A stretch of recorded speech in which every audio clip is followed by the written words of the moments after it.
Is Xbox planning on bringing their full slate of games to platforms like PlayStation and Nintendo? Well, my latest video walks through why I think it will happen. And I looked at the early signs at the beginning of 2024 with the rumors, and then the confirmation with the podcast, as well as comments and interviews with Phil Spencer. I also look at the huge success of Xbox games on PlayStation and brand new information about Sea of Thieves and how it is performing. Now, this all led to recent remarks from an Xbox insider that sort of set the world on fire and required him to clarify he was simply making predictions rather than giving out inside information. So if you want to know my thoughts on that, check out my video. It's called Xbox Games Are Going Everywhere. It should be right on the front page of the channel. It's one of my latest videos, and we do that. That's sort of like my monologue. That's my upload, and then that redirects to what this is. This is a live stream. So if you're here in the live audience, thank you so much for being here. Smash like. If you're watching later, make sure you hit subscribe and the bell button so you can be here for those discussions that I'm about to have. So go check out the video, and you will know my thoughts. But now it's time to hear your thoughts. So good morning and good afternoon and good evening to the live audience. Thank you guys so much for being here.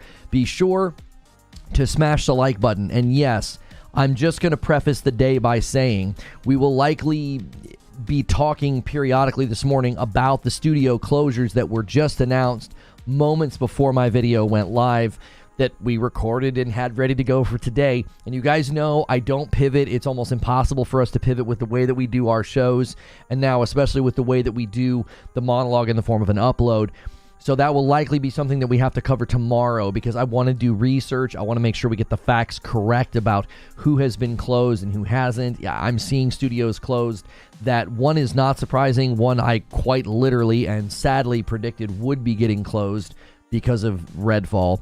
And then seeing the Hi-Fi Rush studio close does not make any sense to me at all. This is obviously breaking news, and I don't really cover breaking news because I like to do proper research. So there will likely be a video about that on this channel tomorrow, properly researched, properly edited, and put together really, really well. We strive for excellence in our coverage, and I don't like to pivot too sharply. Now, it will be mentioned in this coverage because it's tangentially and somewhat directly related to if Xbox is moving the full slate of their product to other platforms. What does that mean for the studios, especially studios that are being closed? Like the Hi-Fi Rush is one that to me that's almost upsetting to see a sort of I don't know if I'd call it a media darling game. Everybody seems to love it, and it kind of went viral, and to see the studio behind that close is just like remarkable. But it is a signal, I think, that Microsoft is a corporate raider. This is what they do. You know, they're going to take the property, make money from it, and then be like, yeah, we don't really need the studio anymore. So let me go ahead and get started. You guys do me a favor and smash that like button. That helps us out. Let's get our first 100 likes.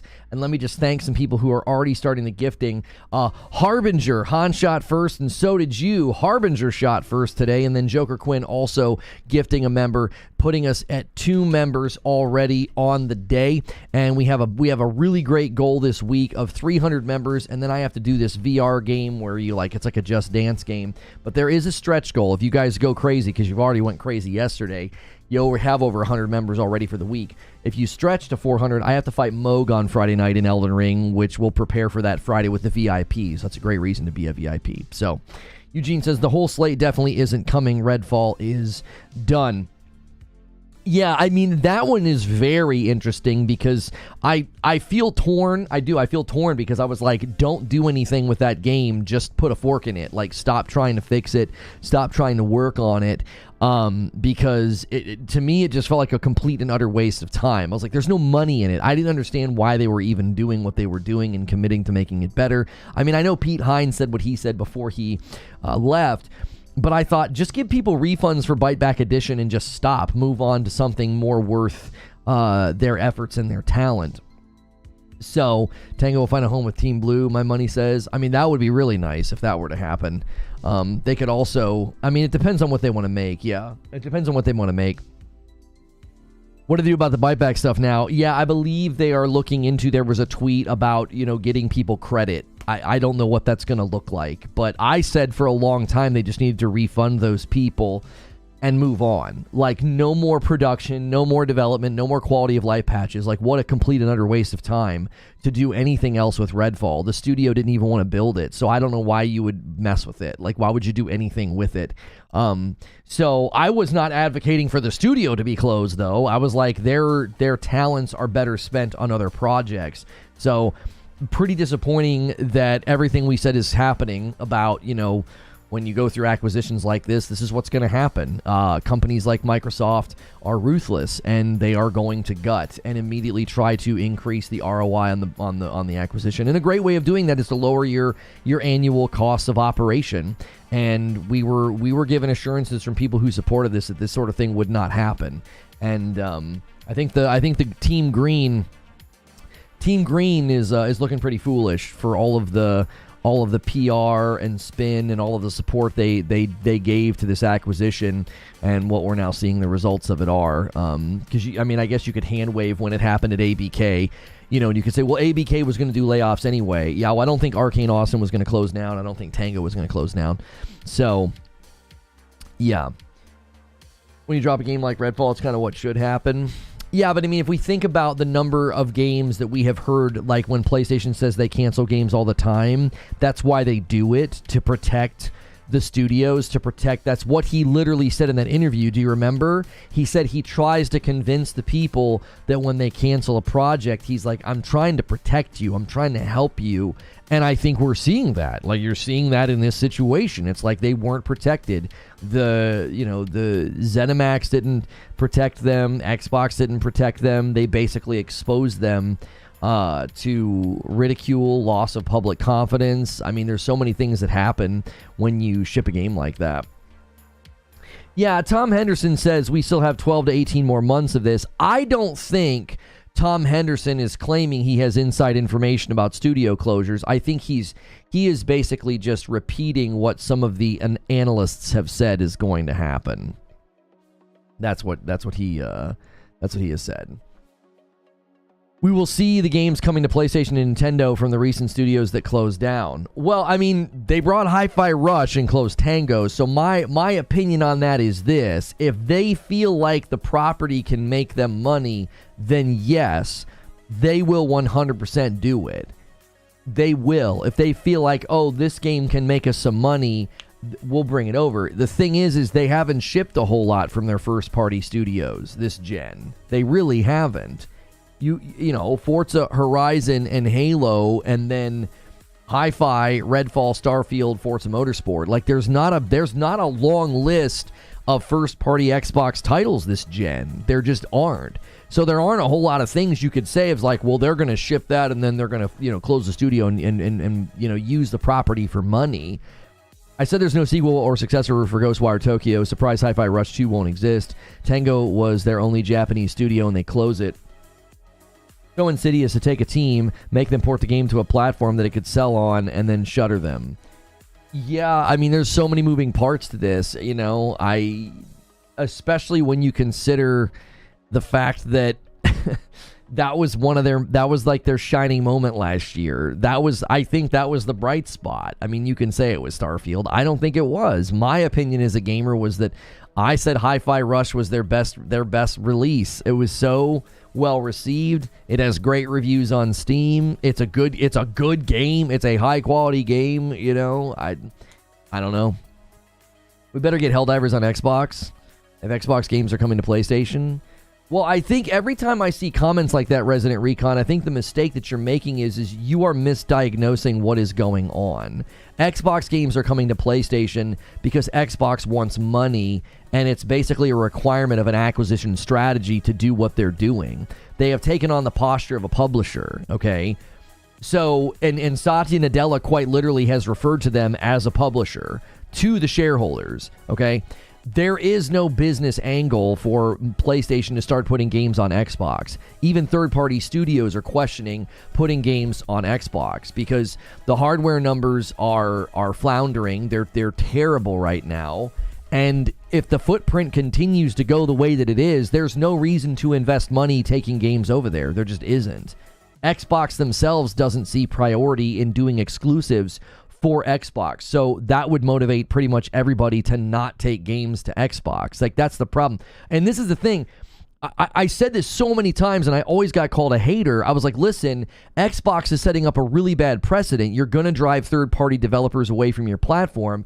And I was, all sorts of horrible things were hurled at me for saying that. And I was like, I'm just doing basic business analysis. Like, how can you look at the situation as it was developing and not be like, third-party developers are going to deprioritize Xbox, and it quite literally was vocalized this year at the GDC. Chris Dring came back and basically reported that that was what he was hearing from third-party studios. If third-party studios are saying that, PlayStation's never going to see a reason to do that. If that's the case, Lono, then wouldn't Helldivers make PlayStation money if they brought it over to Helldivers? No, not necessarily. It wouldn't. No. Because you're going to ask a small team to port the game over. I mean, that you could lose money in that deal. You could distract your studio. The studio is already struggling to maintain quality of life for Helldivers 2 with bugs and crashes while also constantly adding new content. They're trying to maintain the live service momentum. There's no guarantee that they would make money. Like, this is a huge misconception that, like, Brap was on Twitter trying to correct this misconception that is, put forth regularly by people. The people that support Team Green and are on Team Green podcasts, they regularly put forth this idea that exclusives are bad and you automatically make more money if you put your games everywhere and the industry is changing. Okay, none of those things are accurate. They're not. Because if you were to analyze the various markets that you could sell your product in, you don't come back with this very, very, I would say, low-level understanding of the market, and you say, well, if we sell it everywhere, we'll make more money. That isn't true, right? Like, let's say you're making a sneaker, and it's designed in such a way that you know it will appeal to 20 to 30 aged female athletes, okay?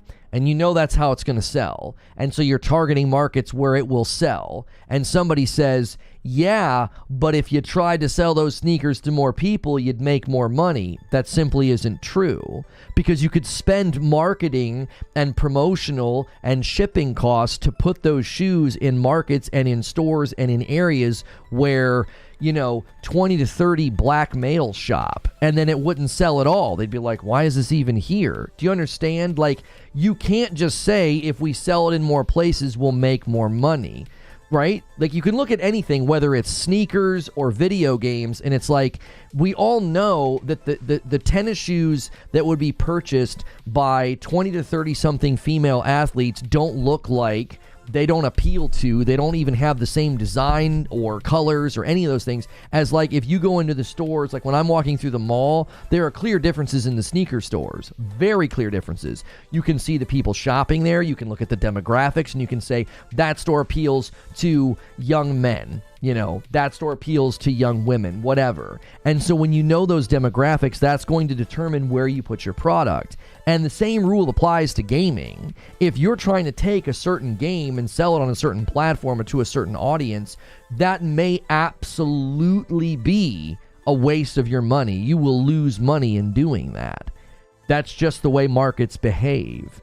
This is why they do market research. This is why they analyze. They say, okay, what's the demographic, what's the age, what's the what's the region of the world, all those things. You're always going to be dealing with this, and I think people completely misunderstand. They think that gaming is like I guess they think gaming is immune to this reality, and like, well, if you put your game everywhere, you'll make more money. And this is just simply untrue. It doesn't grapple with any of the business realities of marketing your product.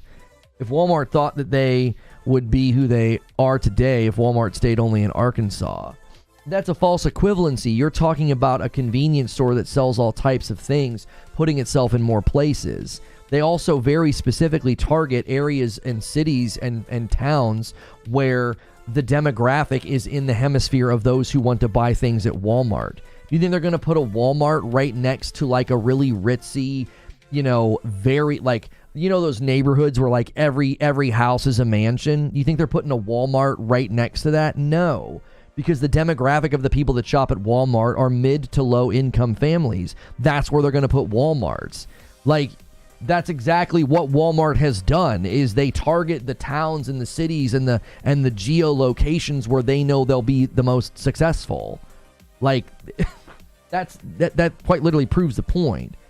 If you're selling to young men instead of just young women, you need the machines to build bigger shoes. It's more than marketing. Right. That's exactly right. Like, the point I was making, Zubair, is that if you took those shoes for young women athletes and you put them in a store where you know most of the patrons are young men, it's like, it's not even that you're trying to sell them to men. You're selling in an environment where the women aren't there. They're not going into the store. Like, it's compounding on itself. It's like you're selling it in an environment where the people that would buy it don't even shop there, right? Hang on. Eugene says people focus on profit and the real question is opportunity cost, where the time and money is best spent. That's exactly right. It's all about that. It's all about the opportunity and the idea that, like, oh, well, everybody looks at Xbox and, like, let's say full slate is going. Xbox full slate going to PlayStation, because we're seeing Xbox games going to PlayStation. Okay? And let's say we see something like Halo or Gears of War land on PlayStation. Okay? That doesn't mean that the industry is doing that. It means that Xbox determined there's an opportunity on PlayStation to sell that product. Does that make sense? Like, that's not indicative of the market. Can you tell me why PlayStation players get upset that Xbox players pay less to play more on Game Pass? I don't know if I've ever seen PlayStation players getting upset about that. I mean, I think for the past couple of years, I've seen Xbox guys brag about that. They basically brag and say, oh, you guys are suckers, you have to pay for your games. Yeah, well, look where that's landed you. You're the least profitable platform to put games on. Congratulations. I see it on X, I see it all the time. PlayStation players saying Xbox players rent instead of buy. I think maybe you're misreading that. That's a criticism. That's not a complaint. They're criticizing Xbox players for basically celebrating that they don't buy games. Right? The Arcane Leon studio co-founder says, this is absolutely terrible. Permission to be human. To any executive reading this, friendly reminder that video games are an entertainment cultural industry, and your business as a corporation is to take care of your artists, entertainers, and to help them create value for you. Yeah, I don't think they're like, oh, we're jealous that you guys are getting that over there on Game Pass. I largely feel like the PlayStation guys criticize that and say, you're not buying games, you're not supporting games. You're now the least profitable platform to put games on. Do you wonder why?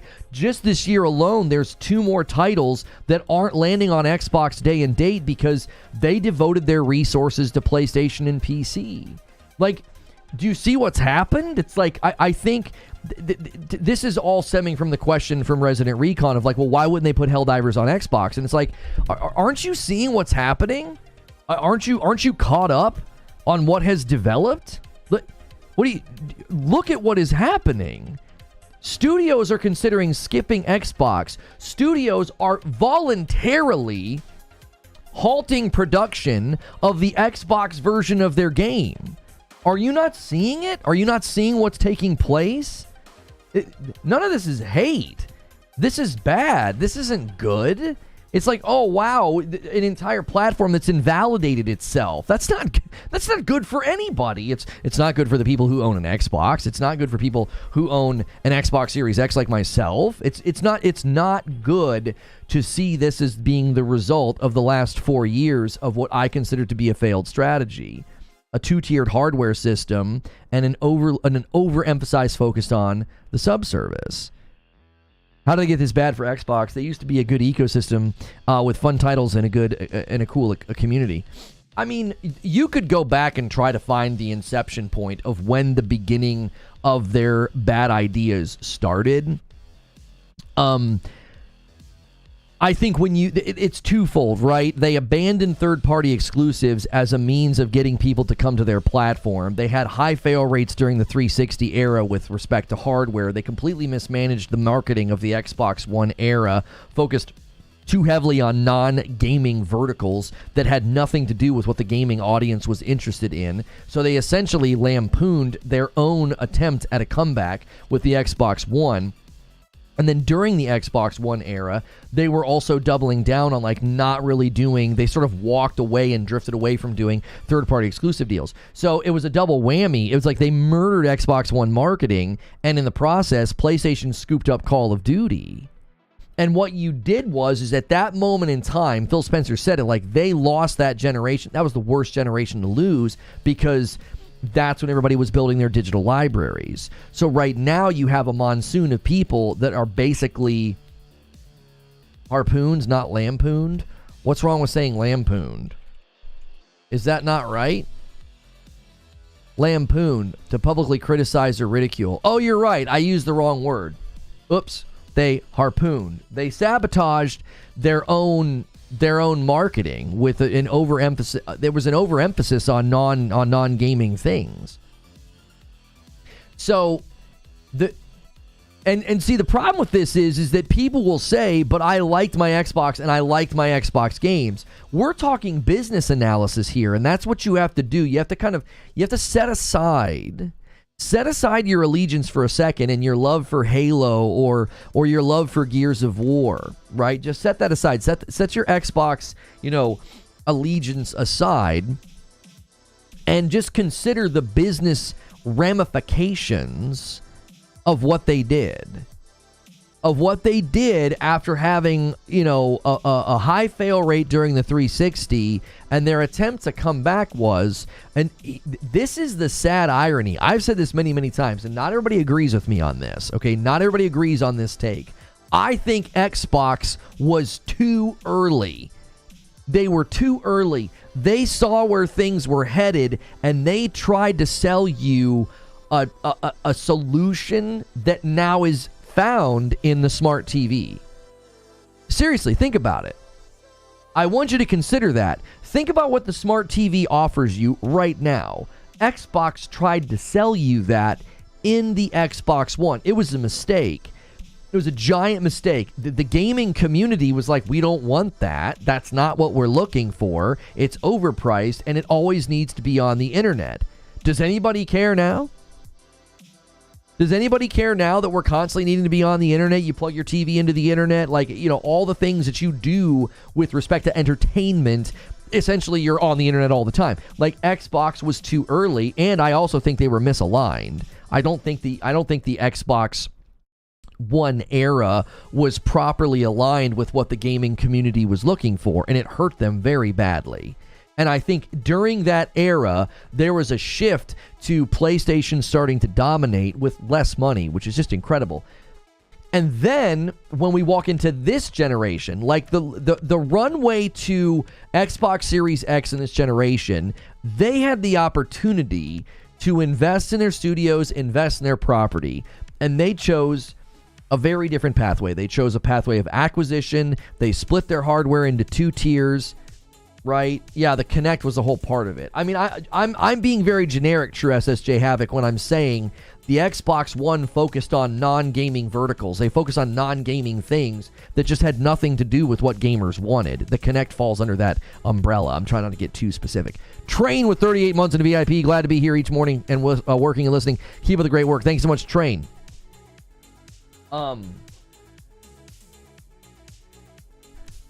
So they go into this generation, and I don't know what they were thinking. Maybe they thought that the Series S was going to be their saving grace. Like, they were going to appeal to the low end of the market and then outpace Sony on price.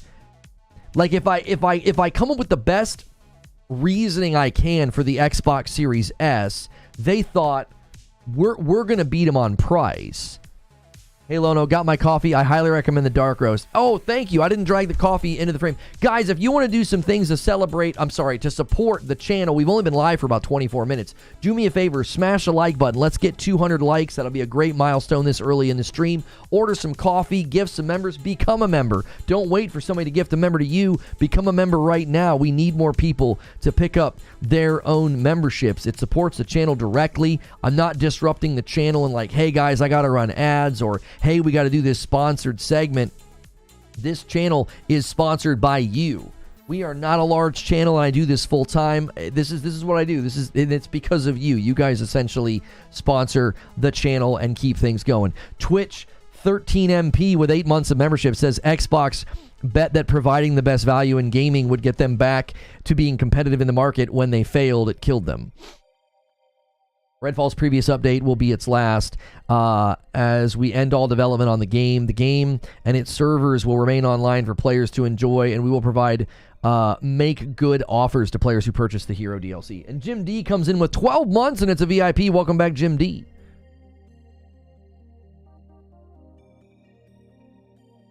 So this generation, I truly think this is what happened. I think they looked at this generation as a Hail Mary. They thought a heavy focus on Game Pass, a low-cost entrance point on a console. I think they thought those two things were going to be a winning combination this generation. And here's the thing you have to realize. In 2020, when the Series X and the Series S landed, that was a plan that was put in place years before. And you have to remember, in the years leading up to that, it looked as if, hey, we could become the Netflix of gaming. We could become the value offer for gaming.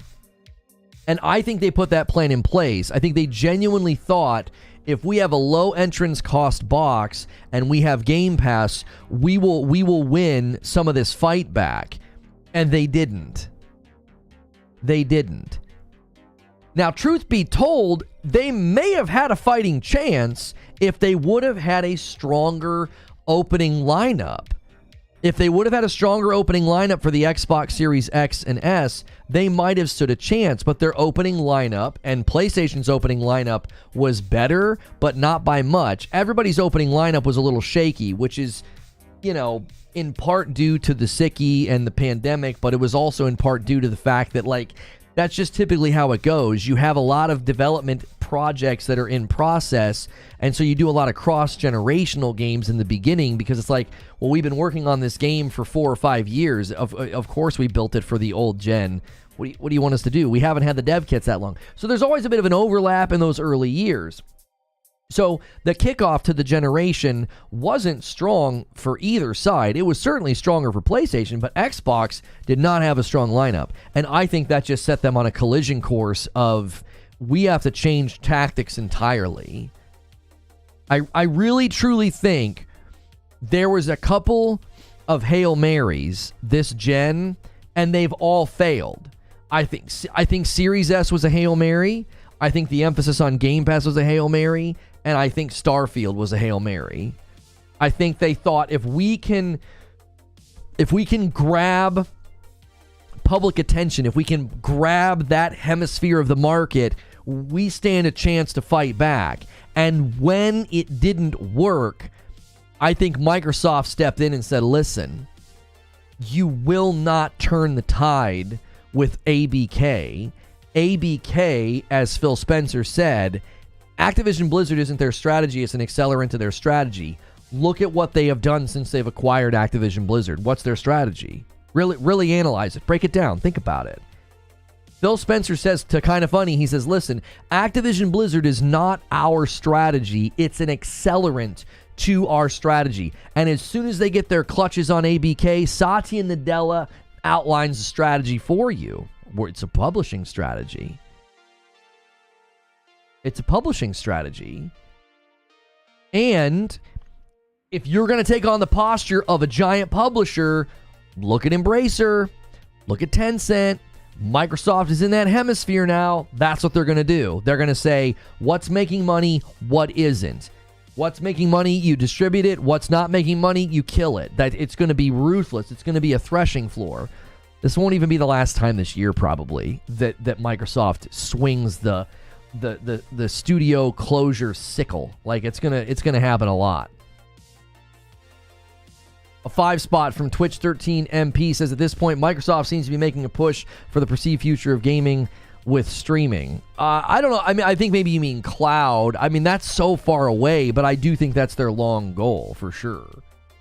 Steven Totillo says, flashback to my conversation with Xbox Studio Chief Matt Booty last June when I asked if Arcane Awesome would remain open despite Redfall's rough launch. He says, that is the plan right now. They are hard at work on updates and continued content for Redfall. I mean, I'm not going to be very kind to Phil Spencer either when I cover this tomorrow. I'm not going to be kind because the assurances made about that game and the assurances made about that studio, yeah, it was all lies. It was all lies. That's tomorrow's show, though. We got to try to stay in the lane of a publisher, whole slate, full slate, all of that. Like, we can't. Do you think, Lono, that they're going to close Ninja Theory? I don't even want to think about that. Yeah. They bought dozens of studios and stopped making games. It's insane. I'll never understand it. They're corporate raiders. Listen, you have to understand something. If people, and I said this very many times last year, I said, listen, you need to stop looking at you need to stop looking at Xbox. You need to stop looking at Xbox, and you need to look at, yeah, let me grab that, Eugene. Stop looking at Xbox and look at Microsoft. Microsoft are corporate raiders. It's what they do. They're ruthless, man. And I kept trying to tell people, I'm like, you're quite literally cheering for one of the worst companies when it comes to this.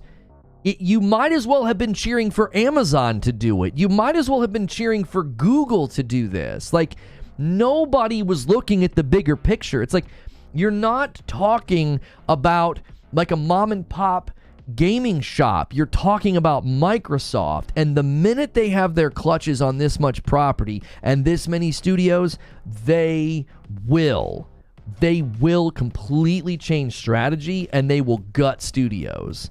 And I was told that I was fear-mongering and that I was a pony. Okay. I mean, how many times are we going to have to do this where we go back to the coverage from 2023 and we say, listen, we tried so hard. So many people tried to cover this from a business perspective and tried to say, you don't know what you are cheering for. You remember Lulu Chang? She became like a celebrity to Team Green. As soon as the acquisition closed, she took her bonus check and she got the frick out of there. She was gone. She didn't care about you. She didn't care about the gaming industry. She's like the rest of them, man. She's just in there. No hate on somebody trying to get that bag, but that's all she was there for. She wasn't invested in the gaming community.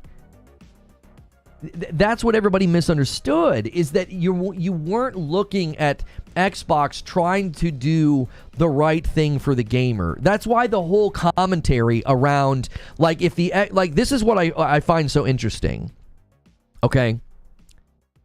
People will comment on this video and they will comment on my tweets and they will come into this chat and they will say, no way the full slate's going, Lono. Starfield's not going. Keep coping, Pony. There's no way these games are going. But then they will watch talking heads say that the industry is changing and that exclusives are ending and games are going everywhere. And they'll take solace in that. They'll take comfort in that. Falsehood. It's falsehood. They'll take comfort in that. So it's like, you have to decide which narrative you're going to buy into. If the industry is changing and exclusives are going away, then why are you arguing so ardently that Starfield won't make the jump, or Halo won't make the jump, or Gears won't make the jump? Pick which narrative that you're going to cling to. Things are getting pretty dark. So whatever you're going to cover up with in the night to feel better about all this, well, which is it? Is the industry changing? Are exclusives going away? If that's the case, then you have no ground to stand on to say that Starfield and Halo and Gears are safe. They're not safe. You just argued that the industry's changing. Do you see what I'm saying? Like, it's just a walking contradiction. I have to thank somebody. Hang on. Somebody, human-type person with 27 months on a VIP says, Microsoft is a machine that turns studio purchases into studio closures. Yeah, I'm trying to dance around that. I'm really trying to dance around the studio closure thing because I'm going to have to do a whole video on that and a whole talk show on that. I'd much rather talk about why we're seeing Xbox games, make the jump, and how many do we think are actually going to make the jump. And serendipitously, Hi-Fi Rush is been rated for Nintendo. If it goes over there, I think it'll crush. And then they freaking just close the dadgum studio that made it.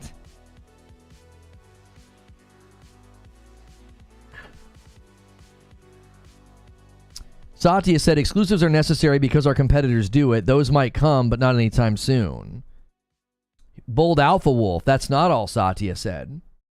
Satya said exclusives are necessary because our competitors do it, and he also said if I had it my way, there wouldn't be any exclusives. I think Satya's having it his way. You know what I'm saying? He's singing Sinatra. I did it my way. Like, that's what Satya's doing. He's doing it his way.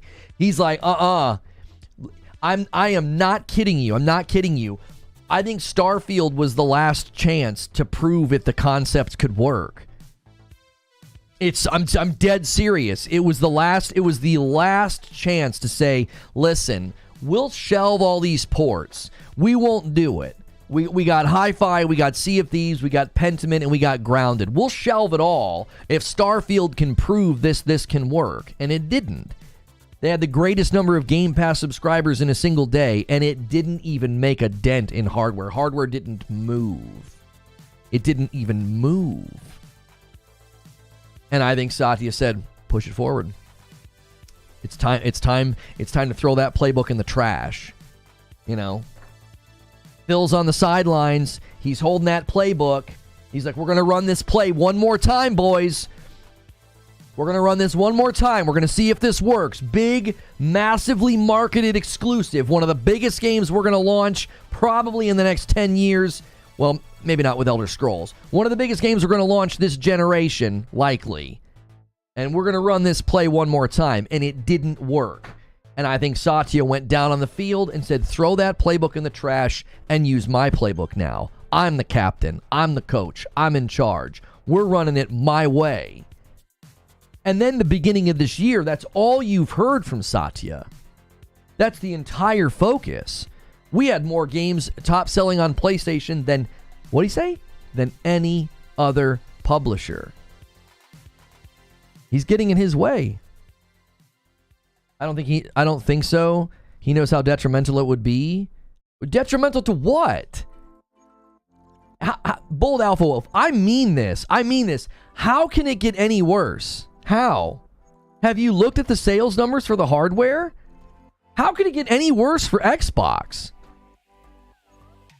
You're like, oh, it'd be so detrimental to Xbox. Detrimental to what? It's a failing strategy. It isn't working. There is no like, oh, we're doing really well and you're going to ruin it. It's like, no, we're continuing to fail. So we've got to completely change strategy. This is why I get really frustrated in this discussion when, people be like, oh, he's a pony. It's like, I'm quite literally, as a long-standing Xbox fan, analyzing their business decisions and seeing the just clear as day ramifications for those decisions. They're so plainly seen. It isn't hard to look at the sales charts. It's not hard to look at the earnings calls and say, yeah, they're switching this entire thing up. PWH now with a $2 super chat. Just join. Yeah. We're gonna cover that tomorrow. I'm trying not to dive too deep into the studio closures. We're trying to primarily stick to the main topic, which is Xbox games coming to PlayStation, like the full slate, Nintendo, all that.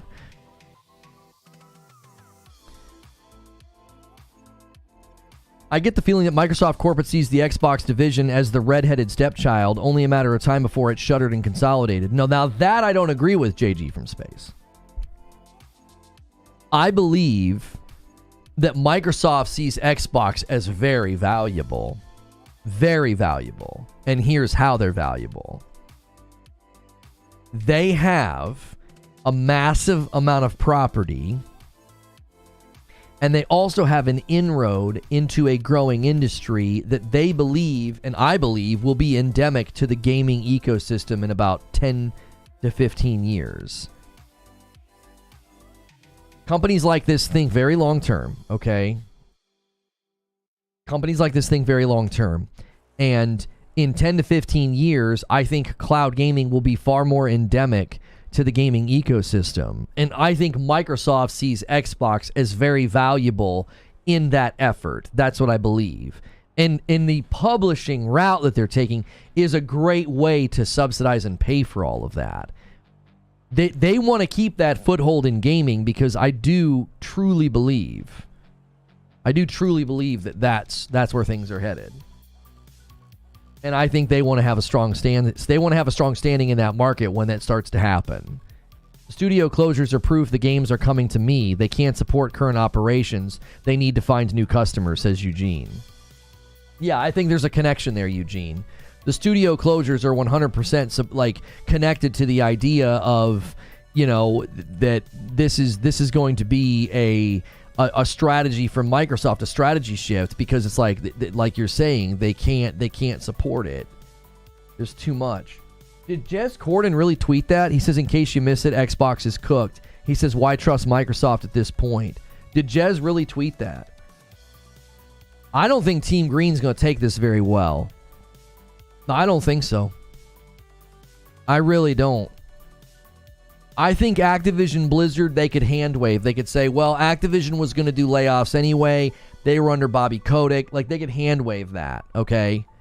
It's really hard to hand wave beloved studios getting closed, like Tango. Like, I think that's way, way harder to take. It's like, wait, what are you doing? They've got a great game, and you just put it on another platform. It's doing well. It was just rated for Nintendo. What the frick are you doing? Like, I don't think they're going to take it very well. And they shouldn't. They shouldn't. It's a wake-up call. It's a wake-up call. I said it more times than I can freaking count. Stop looking at the green glowing light of Xbox. Stop looking at Phil Spencer's nice jacket and Sarah Bond's pretty smile. Quit it. Look at the man behind the curtain. Microsoft. Microsoft, dude.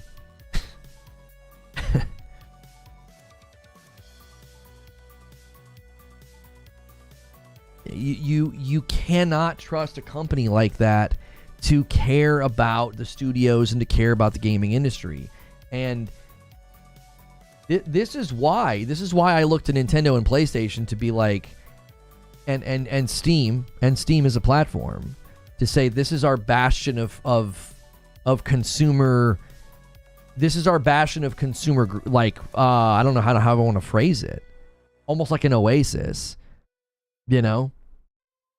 It's like, if Nintendo and PlayStation continue to prize exclusives, that's a good symbiotic relationship. There's a natural protection there for studios. There is. You have to make good property, and the property has to be excellent to sell, and if it sells well, it gets reinvested in the studio. Like, I think that is a very healthy environment. I think Steam as a platform is a healthy environment because the consumer has so much protection, and the consumer has so much power. I mean, after what we saw with Helldivers. You like Sarah Bond, seems genuine, don't trust the corp. She's as corporate as the rest of them, brother. She is absolutely brilliant. You gotta watch out for her. I actually would say she's sharper and quicker on her feet, maybe, than Phil. I don't know. I would watch out for her, man. She is just like Phil. They're all the same. They're all the same. Klob says, during the past 7 years, I've always put studios and people first. I have the privilege to have built many connections with people at Xbox, and in particular their studios. To everyone affected by today's studio closures, I'm sorry. I'm deeply sorry. This is not the Xbox this is not the Xbox that what is going on here? I, as a fan, want to see. I don't recognize this new Xbox myself these days. Between Microsoft's failed promise to give you safety and nebulous and inconsistent plans about Microsoft's vision for the future of gaming. Yeah, everybody's kind of losing it. Everybody's kind of losing it.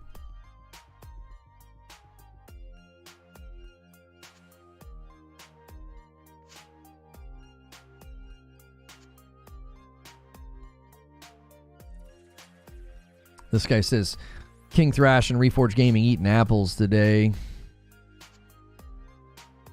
Pharaoh says you called this a while ago. Or Brooklyn Breed, sorry. You think Microsoft's only going to keep Xbox only in name? Yeah, I don't think they'll get rid of the name. She's an Ivy League corporatist. She's not your friend. Yeah, Sarah Bond, she's real sharp. I would be intimidated by her. I would. I don't really get intimidated by many people, but highly educated people like that are in that corporate realm, no. I would immediately be like, I'm back on my heels. You're smarter than I am. No way. Yeah, it's also, I think, harder when the person is like actually attractive. Like, you see these motivational speakers on like all these platforms, like these dudes like giving these speeches, and they're always like good looking, and I think there's something to that. Like, you automatically feel disarmed. You're like, well, this person's really good looking and they have nice glasses on. I trust what they're saying. You know what I'm saying? And like, you put your guard down. You really do. Like, oh, they like me. She ain't sharp. She should go create video games we like. She can't? Well, okay, she's not a developer. That's not her job. The only way for Xbox to make money at this point is PlayStation and Nintendo. No one's buying their hardware, and Game Pass isn't growing, and no one buys the games because of Game Pass killed their revenue streams. Well, I mean, I honestly think, like somebody said, "Oh, hey, you know, what do you think they're going to keep do you think they're going to keep the name Xbox?" I think anytime you hear the name Xbox, you do think of a gaming storefront platform ecosystem, and I don't think they're going to want to give that away. I think people have said, like, oh, they're going to switch it to Microsoft Gaming or something. I don't think that's a good idea. Microsoft is a very corporate entity. It's a very corporate ingrained environment. I don't think they would do that. I think they would say they would continue to call themselves Xbox.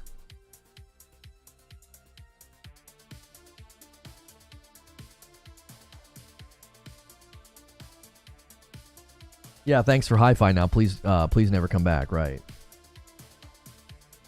Yeah, Jez tweeted, in case you missed it, Xbox is cooked. Why trust Microsoft at this point? It's like big pharma sales reps selling to doctors. They don't know about you, but I've never seen a bad-looking one. Oh, yeah, sales reps are always... Yeah. There's a giant correlation between somebody who's successful in sales being attractive, yeah, and being well-dressed, yeah. They go hand in hand. There's an entire psychology behind it. That you trust a well-dressed, attractive person. Didn't Booty say the Xbox name is stressed? He said it's stressed, as in like, what, like worn out? Xbox said, Sony getting cooked for that Helldivers thing, better take the heat off of them. Right, James? They're like, man, PlayStation took a big fat L to kick off the week. They had to bend the knee to Helldivers 2 community on PC. Let's take our own crack at this, you know? They're trying to get it out of the way. Isn't this the same time that they always announced like bad things in the past? Wasn't it like in the beginning of May, or maybe it was earlier? I can't remember. They always want to get this stuff out of the way before the showcase, because the Xbox showcase is in a month, and they basically have to be like, yeah, we got to do the bad thing before we try to talk about the good things, you know. I work with a crap ton of sales reps, says MASH. There are many attractive. Too bad I'm on the medical leadership side. So CNs can be ugly as sin. Oh, that's funny, MASH. Without hardware sales, the only people that can play your games are your competitors. Yeah, well, and that's why I think the future of the Xbox hardware is also, like in the video this morning, I don't think it's that outlandish to see the predictions that we're seeing. That like, yeah, you know, Xbox's next piece of hardware is going to be more like a PC. I'm like, well, yeah, that makes sense. You lost the console fight. Why make another console? Darabon said hardware will remain the flagship Xbox experience. They will do hardware even if they outsource the manufacturer. Yeah, but you'll notice that she keeps stressing hardware. She's stressing hardware. She's not stressing console. We got some comments on the video. This guy says, another great video. Thanks for that, Scotty B. I appreciate that. And a 20 bomb comes in from MASH. He's bringing the heat again. And he puts us right on the doorstep of 25. If you guys get 300 members this week, which you already have over 100, if you get 300, I have to play like a dancing VR game on Friday night. But there is a stretch goal. If you go beyond that and hit 400, I have to fight Moog in Elden Ring, which you might be like, who's Moog? I'm going to hate it. That's all you need to know, okay? That's all you need to know. Thanks for my morning commute news. Yeah, dude. Thank you so much, Zinthos. Good morning, all. Same to you. Thank you guys for the comments on the video. Roadkill says, let's go. Hey, if Xbox wants to do this, I'm down. I'll never get into PC unless it's on console. I hear that. I do. I hear that. We got another comment on the video. Microsoft is killing the Xbox brand. So when will they kill Game Pass? Slowly and over time. I think they're going to just slowly deprioritize Game Pass as well. I do. I think they're going to slowly deprioritize it. Sebastian says, Lono, with Nintendo's announcement that they'll reveal their next console this fiscal year, do you think it's possible that Xbox will have titles that at or around the launch of that console? Maybe Hi-Fi Rush was just rated for Nintendo recently. Yeah, I think Hi-Fi Rush would absolutely crush as a launch title on a new Nintendo. I really do. How many times did you say you could never see flagship titles such as Gears or Halo going to PlayStation? How many times did I? Me? A lot. I said that a lot. I was like, I don't know. I don't know if that would be possible. I can't imagine Gears, Forza, or Halo on any other console. The world would implode. Get ready for implosion. Get ready for implosion. I'm telling you, it's happening. It really, really is. Look, let me ask you something. And this is so related to the studio closures, which we're going to have to study. We're going to have to cover the studio closures tomorrow separately. I'm going to have to record a whole separate video and properly research it and kind of break it down. And yes, I'm going to be pretty frustrated because, you know, we said this was going to happen. But if Xbox and Microsoft are willing to close down the studio that made Hi-Fi Rush, why in the world do you have any confidence they're going to protect, like, the sacredness of Halo and Gears? Do you think they care?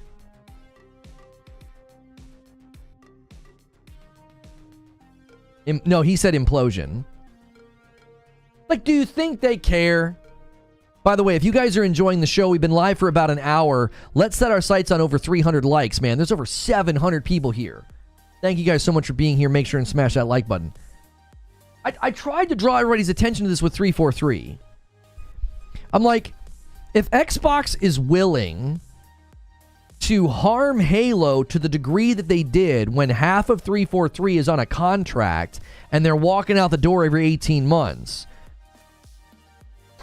like, why do you think they care to be like, well, we better protect the sacredness of Halo and Gears?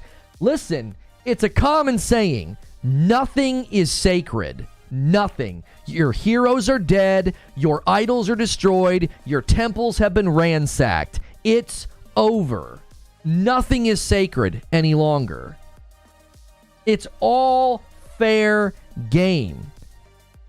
They had one of their most iconic pieces of property underneath terrible corporate policy at 343 with Halo, and now they're going to close Tango, the studio behind Hi-Fi Rush. Nothing is sacred, bro, because it's Microsoft. It's always been Microsoft since the beginning of these conversations about these acquisitions. It's always been Microsoft. If they're willing to close successful studios as a fan of several Xbox franchises, I now want more to go multi-plat, hoping that means they close less. That would be the hope, correct. And that's what's so frustrating about Hi-Fi Rush specifically. It's like, you guys just gave this thing a shot on other platforms. What are you doing? What? A 5-spot from PWH-Town says their most acclaimed game last year and they closed the studio. It just goes to show you the player numbers are meaningless. Raw sales are always more important. Yeah, do you guys want to brag about the Hi-Fi Rush player numbers now? All those narratives are in tatters on the ground. It's like all those claims, all those podcasts. It's like that entire narrative is just demolished. Hi-Fi Rush was not a major franchise. It was one of their best releases last year. It was nominated for an award. What are you talking about? It's so funny to me. It really is. And it's a little sad that just how quick something like Hi-Fi Rush can be dismissed. It was like whenever the Game Awards happened and all the nominations happened and everybody's crying like babies about an Xbox tax because they thought that lukewarm game called Starfield was worthy of a nomination for Game of the Year, which is a joke, by the way, that people even thought that. But because people thought that, they just ignored Hi-Fi Rush. Hi-Fi Rush got no flowers from the Xbox community. I remember telling people, it's like, I'm more Xbox than you. I'm actually celebrating the best release last year. You're not. You're out here running some kind of campaign for a game that is going to need to be fixed for, every 6 weeks in 2024. If it's so good, why are they having to do updates every 6 weeks and hundreds of problems are being rectified and basic quality of life features like maps are being added? But that's an Xbox tax. It should have been nominated for Game of the Year. Hi-Fi Rush should have been celebrated by the Xbox community last year. It got award nominations, and everybody touted how great it was. They shadow dropped it. And now you want to dismiss it and act like, oh, it wasn't that big of a deal. Get out of here. It's your best release last year. Look at its scores. Look at its score on Steam. Look at its score in the Xbox storefront. Aaron Greenberg said, Hi-Fi Rush was a breakout hit for us and our players in all key measurements and expectations. We couldn't be happier with the team at Tango Gameworks delivered with a surprise release. Hey, Aaron Greenberg, I got another tweet for you to delete. There's another one for you, buddy. The standard output will be 60 FPS. When you got another tweet to go delete, Aaron Greenberg. It was a breakout hit. In our all key measurements and expectations, we couldn't be happier. Better delete that one. We're just going to have a hall of fame of deleted tweets and videos set to private from Xbox. Your Series X marketing. We had to set that video to private. You're out here deleting tweets. Jiminy Christmas. What a joke. And you know what? It's probably not even his fault. It's probably not even Aaron Greenberg's fault. He probably was like, man, Hi-Fi Rush crushed it. And Microsoft walked in the room and was like, yeah, but you see, the thing is, it's not about the money. It's like, what in the world's going on? Like, I guarantee you he probably is blindsided as well as the devs. He was like, what? That game crushed it. We were out here singing the studio's praises, and now you're closing them? Jiminy Christmas. Go Ghostwire did well.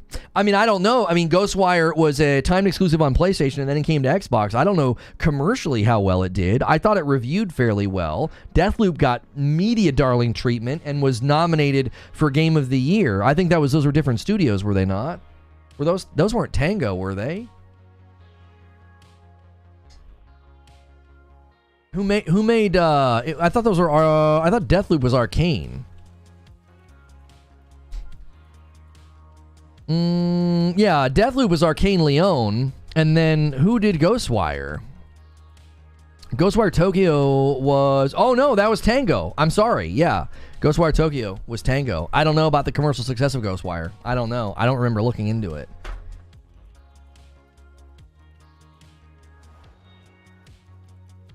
Hey, Lono, with Nintendo's announcement that they'll reveal their next console this fiscal year, do you think it's possible Xbox will have titles? Oh, Sebastian, I answered you on the upload. Yes, I do. Yeah, Hi-Fi Rush was recently rated for Nintendo. Yeah, I mean, you know, some people get it right some of the time. That's not a bad tweet. If Tango can be shut down after Hi-Fi Rush's reception, I don't know how anyone can feel safe over there. Isn't Arcane making Blade? Arcane Leon. Arcane Austin has been closed down, and I sadly told people that would happen.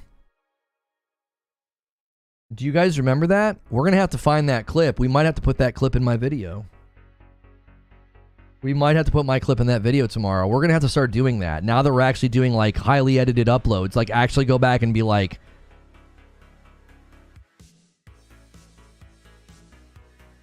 You know... What the frick did Reforge Bot just do? What in the world is Reforge Bot doing? Why did that happen? Ghostwire Tokyo, a mystical journey through the neon-lit streets, shadowy always igniting. As for tacos, they would be the most delectable companion of this daring quest. Why is the bot doing that? That's really weird. Oh, did you accidentally mention Reforge Bot?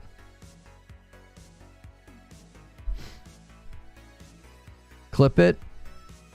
I literally said, just you watch. How long is it going to take for Arcane Austin to get closed down because of Redfall? And people told me, no, you know, they're already working on something else. And then there was the Phil Spencer Kind of Funny interview. Oh, you tagged Reforge Bot by mistake. Oh, that's kind of cool. I wonder if you can ask it like a question like that, like, what is Ghostwire Tokyo? What will happen to the Ghostwire and Hi-Fi Rush IP? What do you mean what will happen? Microsoft owns it. They'll do whatever the frick they want with it. They'll ship Hi-Fi Rush on the Nintendo Switch too. Or maybe even the original Nintendo Switch. I'm not sure. Hi-Fi Rush is going to Nintendo. Xbox is just going to keep doing what they're doing right now. They're not going to stop. They own the property. They can do whatever they want with it. Now, if you're asking, like, what about sequels or something to that effect, I don't frickin' know. I honestly don't. I have no idea what they might do.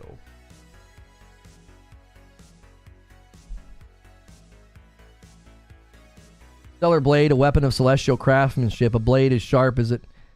Oh, yeah. Why is Lono a nerd? The term nerd is but a mere label, but much like the coat of arms worn by knights in the days of yore, it's a designation often bestowed upon those who exhibit a fervent passion for intellectual pursuits or niche interests. As for Lono, perhaps their penchant for delving deeply into scholarly pursuits or esoteric hobbies has led to others to affix this moniker upon them. However, let us not be too quick to judge. That this is nonsense. Now you guys are going to spam the Discord Reforge Bot. My beloved Evil Within, it died once more. We don't want to work on games like this ever again, says Arcane Austin. Yeah, well, good news, right? They could have kept that $70 billion in their pockets, and Activision could have still existed putting out the same games. I mean, truth be told, Activision Blizzard was still going to do their own layoffs, but at the same time, I don't think you're incorrect in that, like, Bethesda... If you go back, the reasoning behind why they bought Bethesda, it'll make you even more angry. Like, they didn't buy Bethesda. They didn't buy ZeniMax because they thought, well, there's a lot of property over there that we feel really aligns with our brand. They got wind that Starfield was going to be an exclusive to PlayStation, and they got in the way. That's quite literally what they admitted. Now, I want you to think about what that means. Like, they spent $8 billion to block Starfield from landing on PlayStation as an exclusive. And now look what they're going to do. All signs point to Starfield coming to PlayStation. So it's like the grand irony of basically corporately raiding Bethesda and shutting, and now they're going to shutter studios and shut studios down. And it's like, well, okay, because they want to recoup costs, so they're lowering annual production costs. So it's like, what in the world was the point of all of this? Let everyone bid on ABK. Oh, I'm sure ABK was going to get scooped up by someone if it wasn't Microsoft. Yeah. I think Kotick was actively trying to find somebody to buy the company. He wanted out.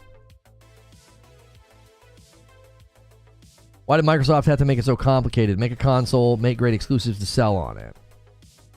Yeah, Bender, I mean, I think that's one of the reasons why the further we got into this generation, the more critical I became, because it was like, you made two Xboxes, so the strong Xbox got hamstrung. You hamstrung your studios then, because, like, I think that's one of the primary reasons there's been such a slowness from their first party studios, because I think it's because of the Series S. I do. If third-party companies are saying, we don't want to have to deal with the Series S, we don't like having to deal with the Series S, the first-party studios are probably saying the same thing under their breath and not directed to the bigwigs. That quite literally is why. I guarantee you that's why there's a slowness in first-party games coming to market from Xbox. I also think that's why the minute the strategy changed, all of a sudden now Starfield's getting quality of life improvements and things like a 60 FPS mode, and guess who's getting left behind? The Series S. Like, all the pieces of the puzzle fit together. Starfield came to market in the shape that it did and had to be delayed because of the Series S. You will never convince me otherwise. Because Phil Spencer all but admitted it. He said once they bought them, they flooded the studio to help them prepare to ship a game like Starfield on their technology. What the frick does that even mean? What are you talking about? That doesn't make any sense. How hard is it to develop a game for Xbox? I tell you what it was. It was the exact same scenario with Baldur's Gate. They couldn't get Baldur's Gate to work on the Series S, so what did Xbox do? They sent over engineers to help. It's the exact same scenario.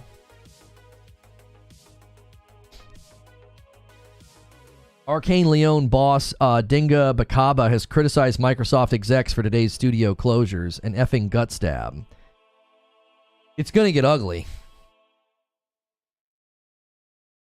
I'm going to tell you that right now. It's going to get ugly. You remember when Jim Ryan predicted talent exodus? Do you remember when he said that? I mean, losing Pete Hines, that's not a good thing. I don't think losing Pete Hines is good. I think he's one of many. I think you're going to see a lot of people start to walk. They're like, I'm getting the frick out of here, dude. I'm not staying here. I don't want to work under these conditions. It's going to be really hard to retain management. It's going to be really hard to retain talent when you're shutting down studios like Tango.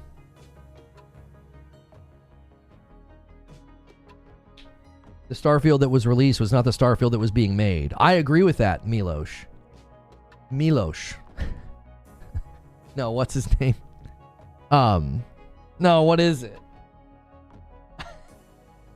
Mika. What's the name? He can't. Oh, it's not Milos. It's from Brooklyn Nine-Nine. What's his name? They always make him re-say it. They nickname him Miko, right? Don't they? No, Nikolash. Is that it? Nikolash. That's what I'm saying. Milos made me think of that. What's Milos from? There's something funny with someone named Milos. Is it Snatch?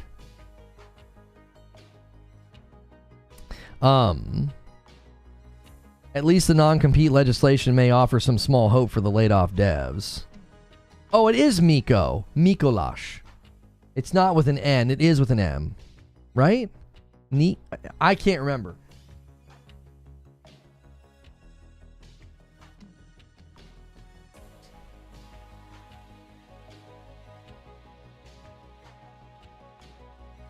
Yeah, it's from Brooklyn Nine-Nine. Didn't they ditch a bunch of PlayStation dev work for Redfall 2? I mean, they were basically told to stop developing for PlayStation. Yeah. I don't know. I'm not confident that there was a good version of Redfall anywhere in existence.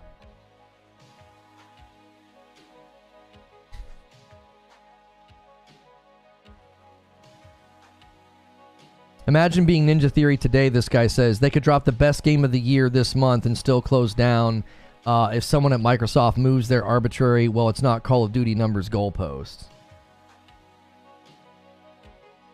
Mikolash. Yeah, it's with an M, isn't it? When Rockstar is cutting staff, it's an industry-wide problem. Why is that always... Why... So, okay, that... Yeah. Let's just call it, chat. You guys, you want to call it? You want to make some predictions? Let's just make some predictions. This is always how it goes. And I'm going to tell you right now how it's going to go. All right? I've gotten pretty good at this. Get your pencils ready. All right? Everybody ready to take notes. This is how it's going to go. Initial outcry and anger at the shock of what's happening. And in maybe 48 to 72 hours, we'll have green talking heads saying, it's just an industry problem, you know? It's just an industry-wide problem. It's just so sad to see great studios closed. You know, the industry's just in a bad spot. Industry's going to hell in a handbasket, you know? There you go. I gave you your show notes for your podcast that you haven't recorded yet. I gave you your show notes. There you go. Gotta protect the big green daddy. Gotta protect them. PWH now with a $10 super chat tip from Matt Booty. We're making these tough decisions to create capacity to increase investment in other parts of our portfolio and focus on our priority games. Hey, Matt Booty, maybe you should have planned better. Maybe you should have done that. Maybe. Yeah. Studios can plan better when having to develop for your weaker Series S. So maybe given the bottlenecks of rising costs and budgets, you know, maybe you guys should have planned better. You know? Billions in profits, hundreds of millions in CEO bonuses. Industry's in a bad spot, though. Yeah, the industry's just falling apart, guys.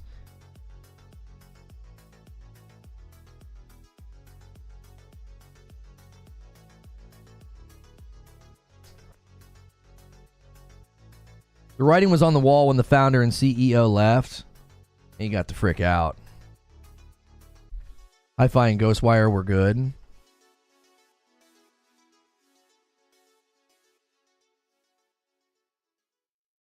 They'll spin it to be Sony's fault.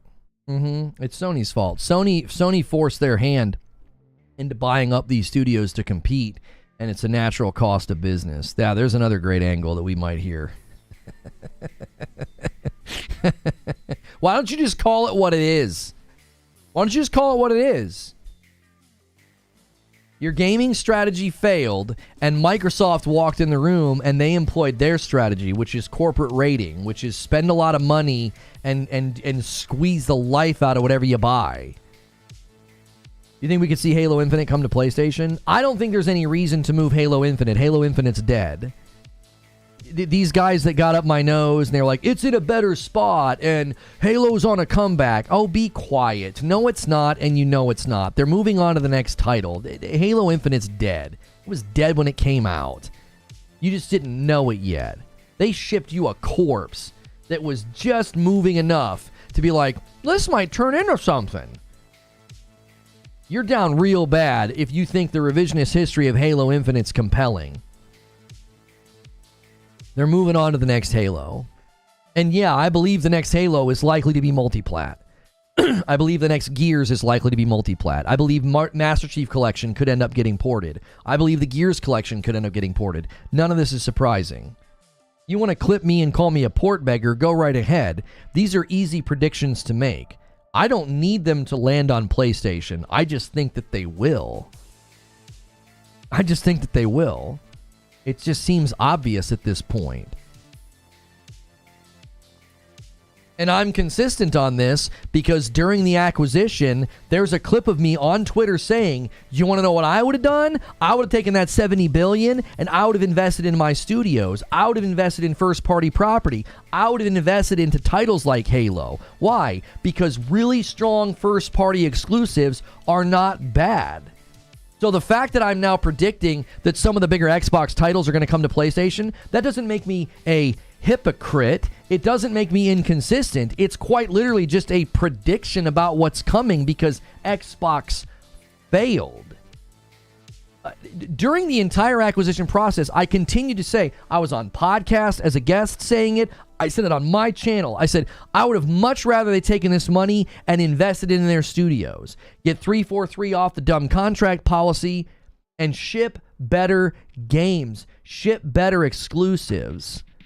Why would you cheer for Xbox to continue to make exclusives when they haven't even done a good job with the ones they build up to now? They haven't done a very good job.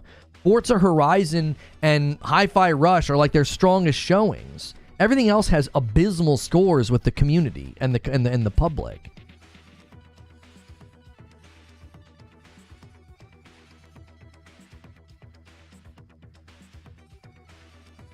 Feel the burn today with the Fire Vapor Special Edition controller. That's great timing. That's great timing, Xbox. Feel the burn.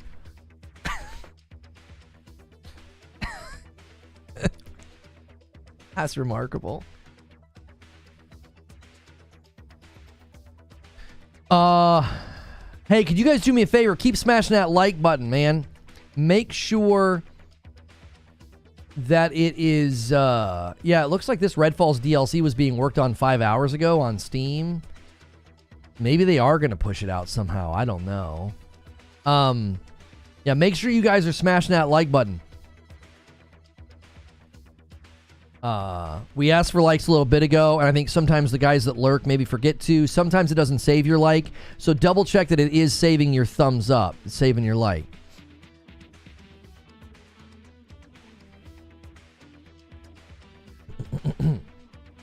That's why PlayStation's second half of the generation will be crazy. Yeah, I mean, I think that's what people are going to slowly become frustrated by. Is it's like, I remember when everybody was saying the latter stages, and it was like, no, they said latter half, and everybody's like, what's the big deal? And it's like, well, because you're directly misquoting them in order to create a false notion, because you're liars. All these outlets and people are liars. They were intentionally deceiving the public and saying that PlayStation was entering its latter stages because they wanted to lie. That that's what they have to do. And this, it's like when situations like this happen, it's like you don't even have to lie. Just read the press announcement. Like, you don't need some spin doctor to make this bad. It's like, oh, one of the most praised, highestly critically acclaimed Xbox first party release last year, the studio that made its closing. That's cool. Yeah, that's great. It's an industry problem. I think the 2 Ori games will be announced for PS5 soon. Those would make sense. I could see Ori coming, yeah, because it already went to Switch and was successful. Yeah.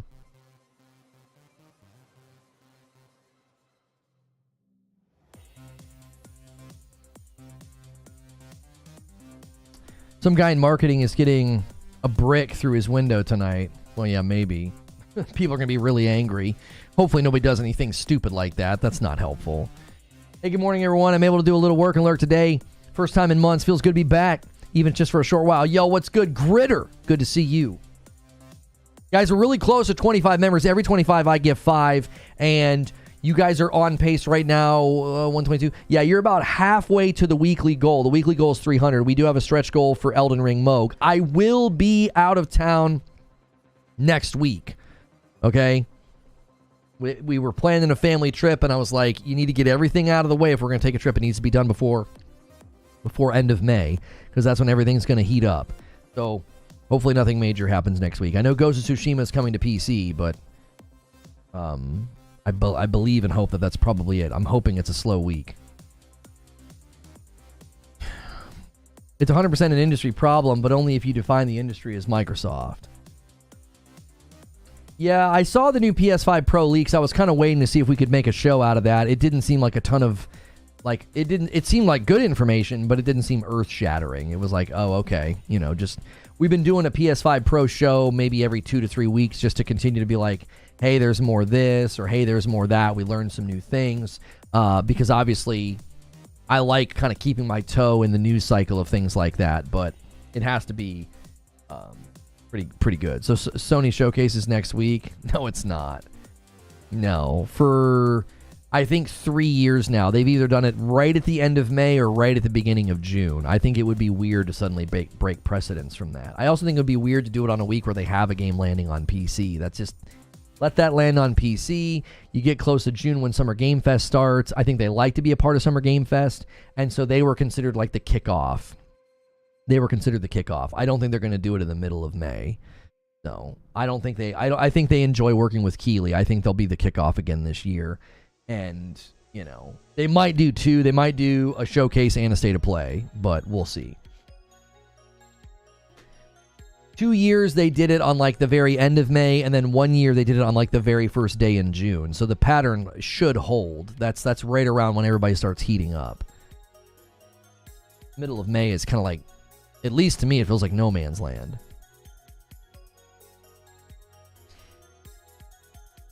Everybody goes quiet. Everybody goes quiet because everybody's getting ready to, you know, push out their marketing.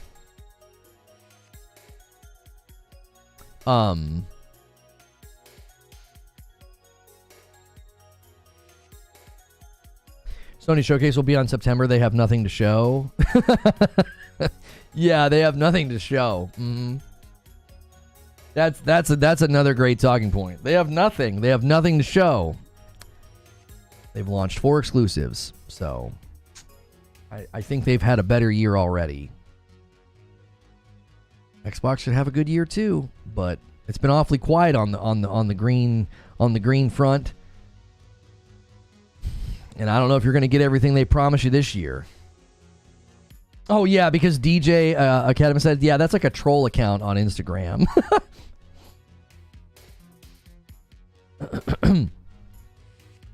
I think it's not just a Microsoft problem. Tencent has laid off a crap ton of people this year, as had a bunch of publishers. Okay.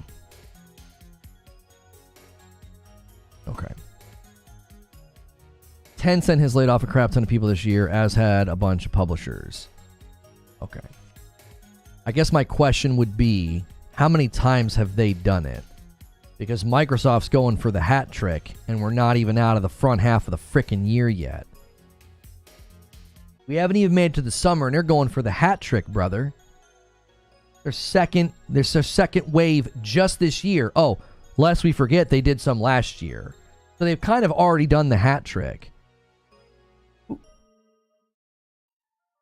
Embracer would be the only other company you could say is doing this level, and theirs is completely disastrous. I mean, they had a deal go belly up on them, and that's why they're having to do what they're doing. It's a disaster. Completely different, and not industry reflective. That was specific to what happened to Embracer. Yo, what's good, Ginger? 32 months and a member plus. Welcome back, dude. Industry layoffs are a problem, but don't act like Microsoft isn't on a streak here. Right, like when you're leading the charge, you can't be like, yeah, it's an industry problem.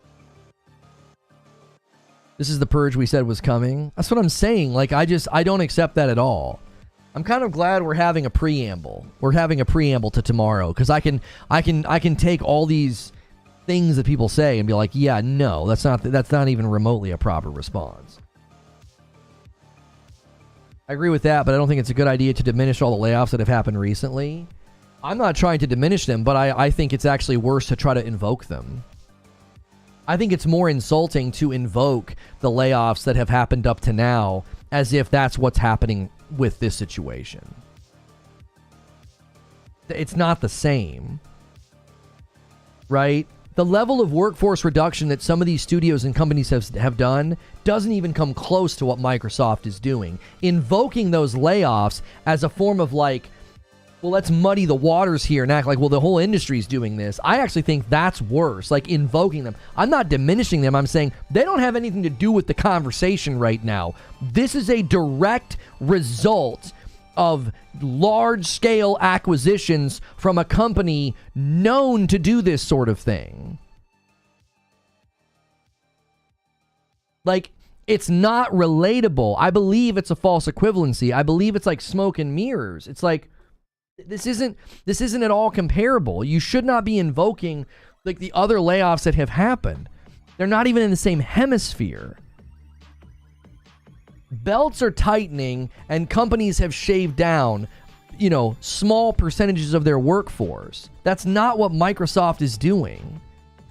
Microsoft is directly adjusting in relation to their acquisitions that they have done. Microsoft does 100% cut while the industry does 10%.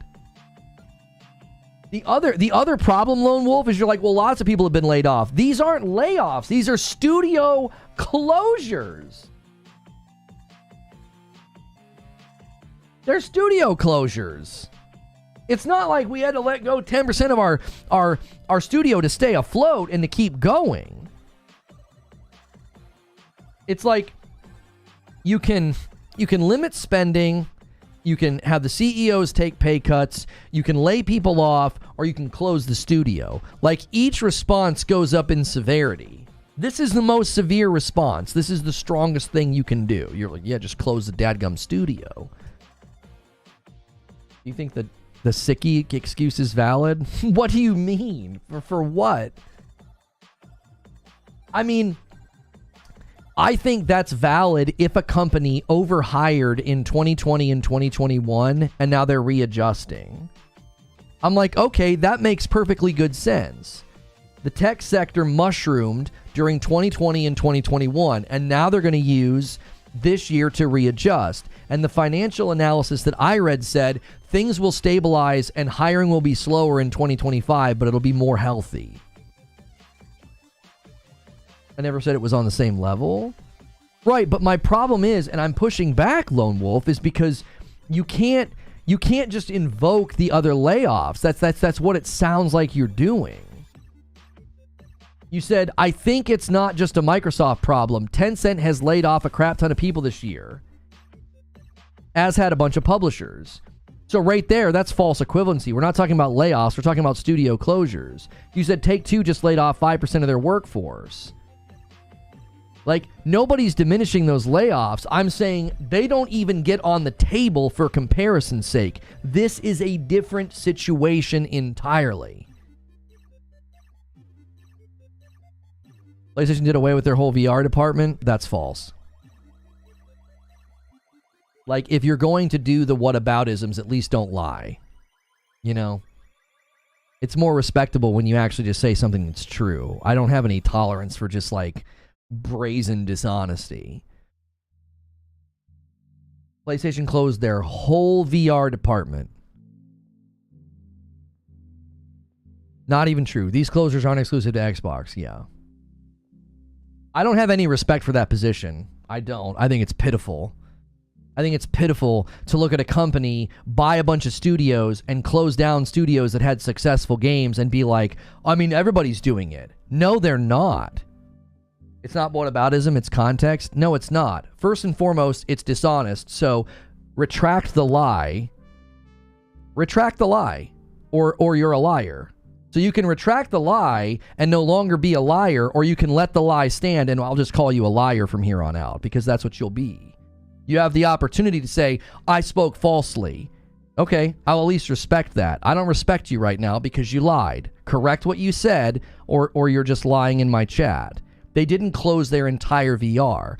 department or whatever you said, workforce. That's false. So you've lied, and now you're saying it's not a whataboutism. It quite literally is a whataboutism.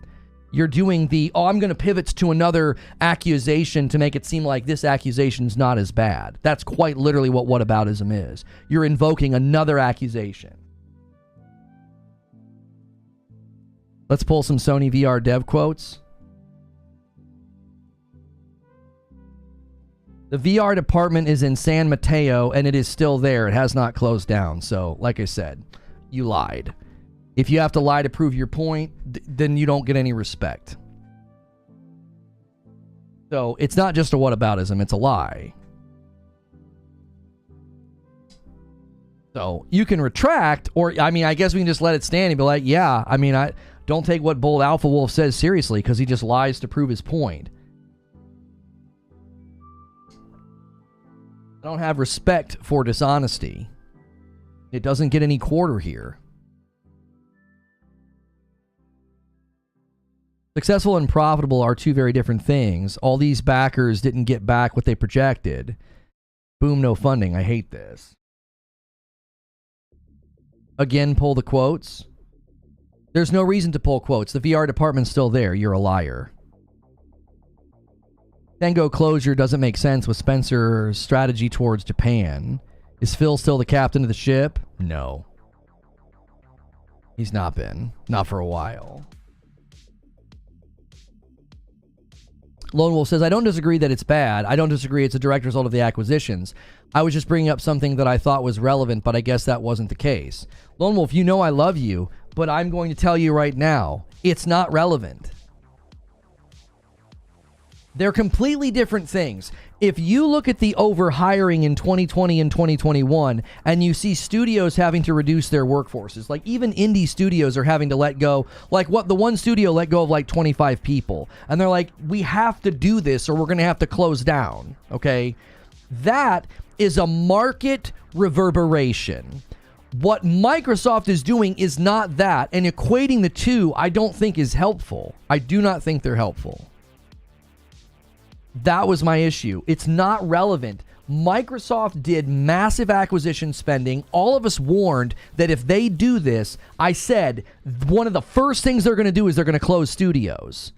I told people, I said, that's one of the first things they're going to do is they're going to close studios. And after Redfall, I said, Arcane Austin's days are numbered. I told people there is no way they're going to survive this. They should have been shielded and protected from the bad release, and they weren't. That was trotted out there because they wanted something for Game Pass, and now the studio is no more. I lay that at Microsoft's feet. It's like, you did this. This is not a reverberation of overhiring from the pandemic. That's why I'm like, it's not relevant. Don't do that. And all the green talking heads are going to do that. That's what they're going to do. They're going to try and make this equivalent to the layoffs as the industry is course correcting. That's not what this is. I mean, some of the studio closures, though, Lone Wolf, were Embracer Group. And again, this is why I always say, you have to go to the exact reason as to what happened. Embracer Group had a giant deal go south on them, and they had to, quite literally, like, emergency, we have got to close studios and recoup costs here. We've got to recoup losses. They had some, I forget what it was. It was some business deal that went south on them, and they lost a bunch of money.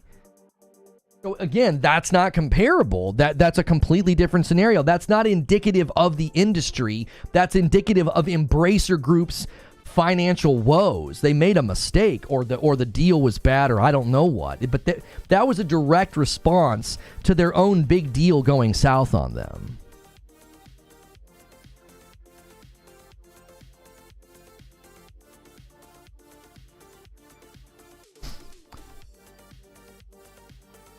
Sony dogged them out too, and they were vocal about it. Many devs and said PlayStation didn't want to give them funding, let alone support them to be in a successful position. The PSVR devs went under. The PSVR devs are gone. They don't make games anymore. Yeah, I just, there's no reason. There's just no reason. There's no reason. I don't let liars hang out here. I just don't. It's a waste of time. spending energy interacting with you is foolish. It quite literally is foolish. You're hurting. You are hurting the dialogue in chat with your presence, and that means you can't be here anymore. To be fair, Sony has closed some studios this year, but the difference is that the studios hadn't released award-winning titles recently.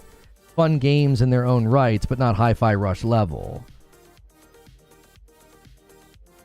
Rich Rod with a 5 spot. Lono, I always said the Xbox fan base is just as much at fault as Xbox themselves. To this day, they still lie and defend them. They for sure helped kill it. Well,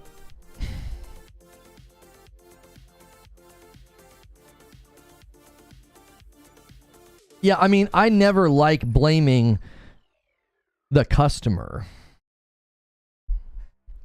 I never like blaming the customer, but I definitely think that the customer, at some level, these PR mouthpieces and these astroturfing, these astroturfing podcasts and YouTube channels, I actually will say that, yeah, they're a part of this. They're a part of the machine. How many times last year did we try to do a show about this, and I would waste copious amounts of the show time batting down lies, and they heard those lies from those channels and those podcasts.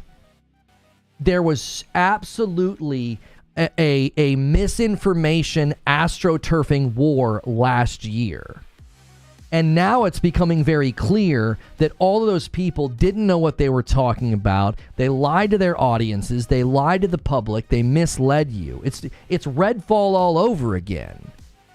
Fun game. Here's a montage 2 days later. It was bad. It was buggy. It shouldn't ship. Like, what the frick? Like, this is exactly what we're facing right now. It's like we wasted so much time last year trying to cover the Activision Blizzard deal and constantly dealing with gaslighting. They would come in, they would say things that were either intentionally stupid or it was some stupid thing they heard from a green podcast. I was like, that's not true. And then they clip you correcting it, and then they call you a pony, and then at that point you've lost. You've basically given in to a bad faith actor, and then they're going to circulate clips of you in their little sycophantic groups of, like, let's hurl hate at somebody who doesn't agree with us, and then from that point on, you're labeled. Like, that's all that happened last year was a giant misinformation astroturf war, and I had no idea what I was getting thrust into when I started commentating on this. I remember being like, why am I being called a pony? I was like, oh my gosh, I've been on Xbox for way longer. I have more Xbox games. I prefer Xbox, for crying out loud. What's happening? I had no idea that was going on. And now, here we sit. It's like, there's no other option at this point. You either actually own up to what's going on, this is terrible, or you're going to have to come up with new talking points.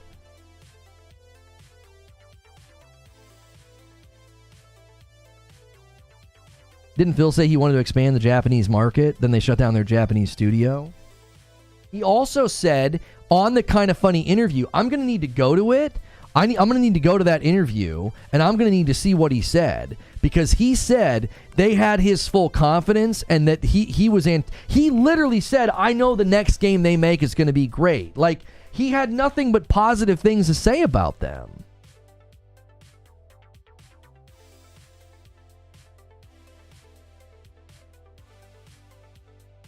Right? Like, he made it sound like they were working on something else and like he had their back. And he might have had their back. Aaron Greenberg was celebrating him. Maybe, I'm telling you, Satya walked in the room and was like, everybody just sit down and shut the frick up. Satya Nadella was like, listen to me. None of you know what you're doing. I'm in charge now. These studios are done. They don't produce enough. Their content's not profitable enough. Get them out of here. It's too costly to keep them open. We need results. You want to spend $70 billion? You got to pay the piper. That's what happened here. Phil's not in charge anymore. You think Phil's driving this boat?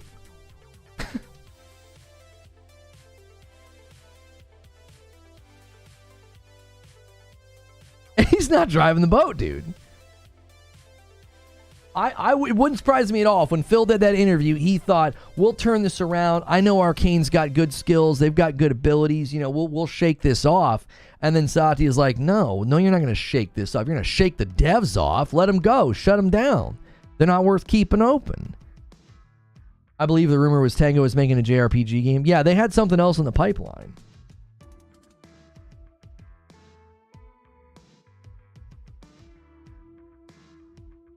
How do you close a studio that had a hit product right out of the gate? Well, okay, so yeah, we're going to have to save some of this for tomorrow. Because I am going to have to cover this tomorrow. It's unavoidable. I know it's going to be a little bit of repeat, but it's too big of a story. Like, today was about the full slate coming and games, and at this point, I don't even think I'm going to get pushback. I mean it. I genuinely mean it. People are going to like read my title, full slate coming, all the Xbox games are coming. They're going to be like, yeah, you're probably right. Like, why? At this point, what's the reason to even keep something exclusive? They're just shutting studios down.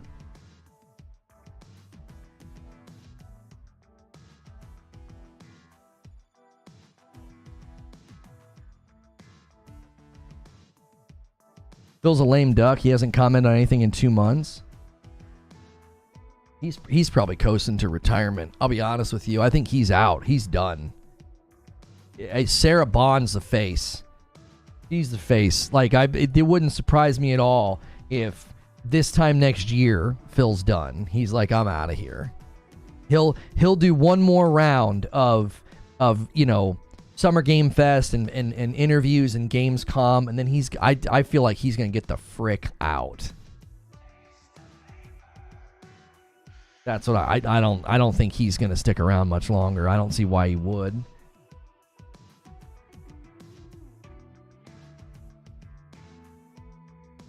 After reading more into it, says Lone Wolf, I see your point. Appreciate the pushback.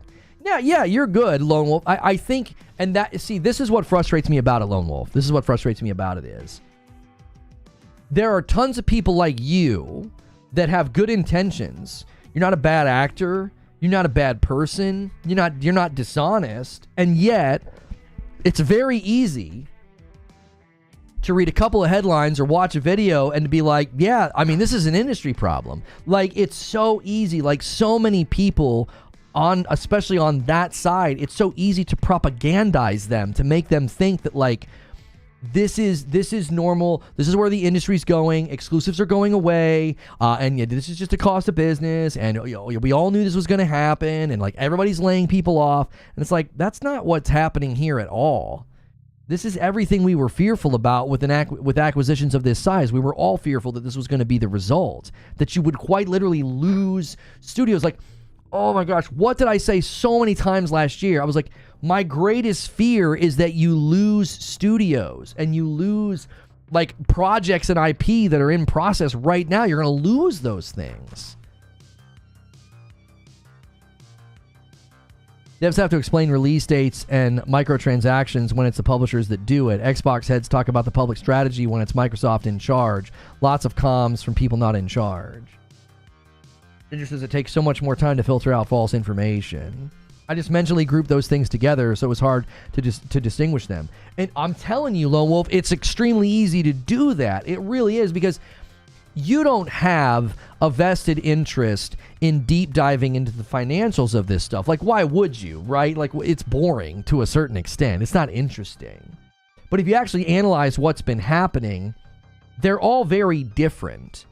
Right? It's all one big circus of bad. It's like, this is all bad. Studios closing bad, layoffs bad, okay? It's all one big giant circus. But the individual circus acts are completely different. It's like they're not the same at all. Like Embracer and PlayStation's, you know, layoffs and now with what Xbox is doing. They're very different.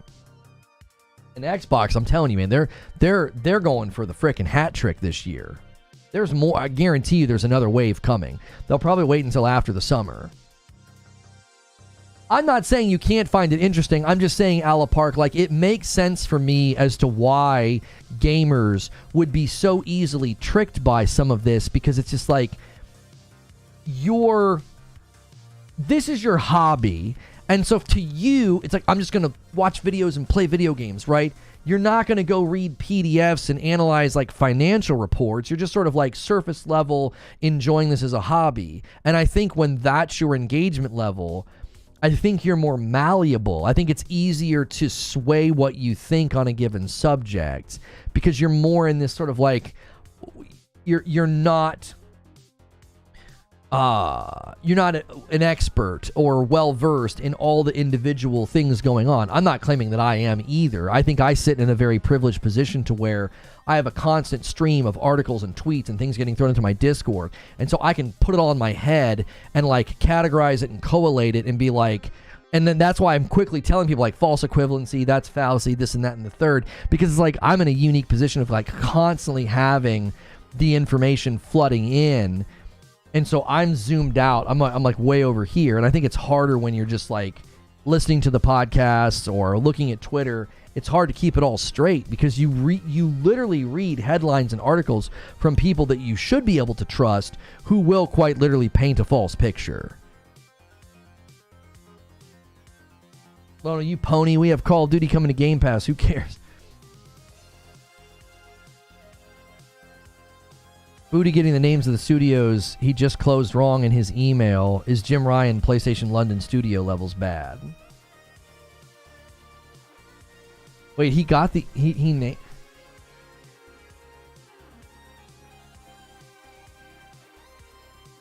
Yeah, Pete Hines saying what he said before he left, I feel like he was trying to stick in the knife. When he said what he said about Redfall, I thought that was malicious compliance. Yo, DevSide with 29 months. Can I get the TLDR and what you're talking about? Sorry, I just got here. I'm trying to... I'm not saying I'm on a different level than you, Sheriff. I'm saying I'm in a privileged position because like I get like such a funnel of information. You know what I'm saying? Like it's easier for me to see the bigger picture because of the fact that I sit here and stream and can look at Discord and it's like article, info. It's easier to piece all those, puzzle pieces together when you're on the other end of this of the faucet of information. It's like there's just so much information coming through. PWH Town says, let's get a member train going. Yeah, now would be a great time. Big day, another big day for the channel. Tons of people here, tons of new subs. If you haven't hit subscribe yet, you won't miss my shows. It's free to subscribe. You might get a membership. Instead of waiting for a gifted membership, pick up your own membership. And PWH Town gifts a member and takes us to 23. And if we hit 25, I give 5 as a way of paying it back and saying thank you. Yeah, that's better stated, Ginger. Like, it's my full-time job. Like, I sit here for 8 hours a day and eat, breathe, and sleep and drink this stuff. So it's like, it's sometimes I think it's easier for me to like quickly categorize things. And for somebody that's just like, you consider yourself maybe more of a layman or you're just enjoying the content, it's going to be harder for you to keep all these things straight, especially when you have people out in the mix who are bad actors and they say things in bad faith and they mislead the public.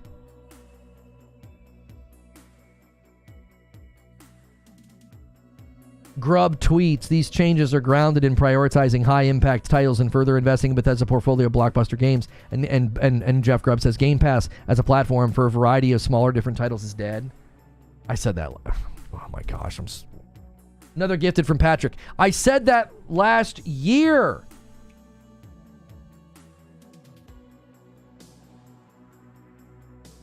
I said one of the... Oh, I said this on Crossfire. I said it on my channel, and oh my word. I said one of the greatest risks of acquisitions of this size is you're going to create this walled-off garden of Game Pass becomes these giant pieces of property that nobody can compete with, and then you're going to inadvertently devalue the smaller releases and the indies. And then we saw results of that within 6 months of me saying that. You had Devolver Digital saying, yeah, the offers to go on Game Pass are much smaller than they used to be. Why? You have inadvertently devalued those pieces of property because you have siloed up to such a degree that those pieces of property aren't safe anymore. Well, now you're seeing it. It's like, get out of here. You're not big enough. Your studio's not big enough. Your property's not big enough. It doesn't generate enough revenue. Get out. They're only going to focus. It's one of the reasons why I think you even saw this with Activision, right? They put 11 studios on Call of Duty. That betrays a priority of hierarchy. Thank you, Patrick Q, for gifted a member.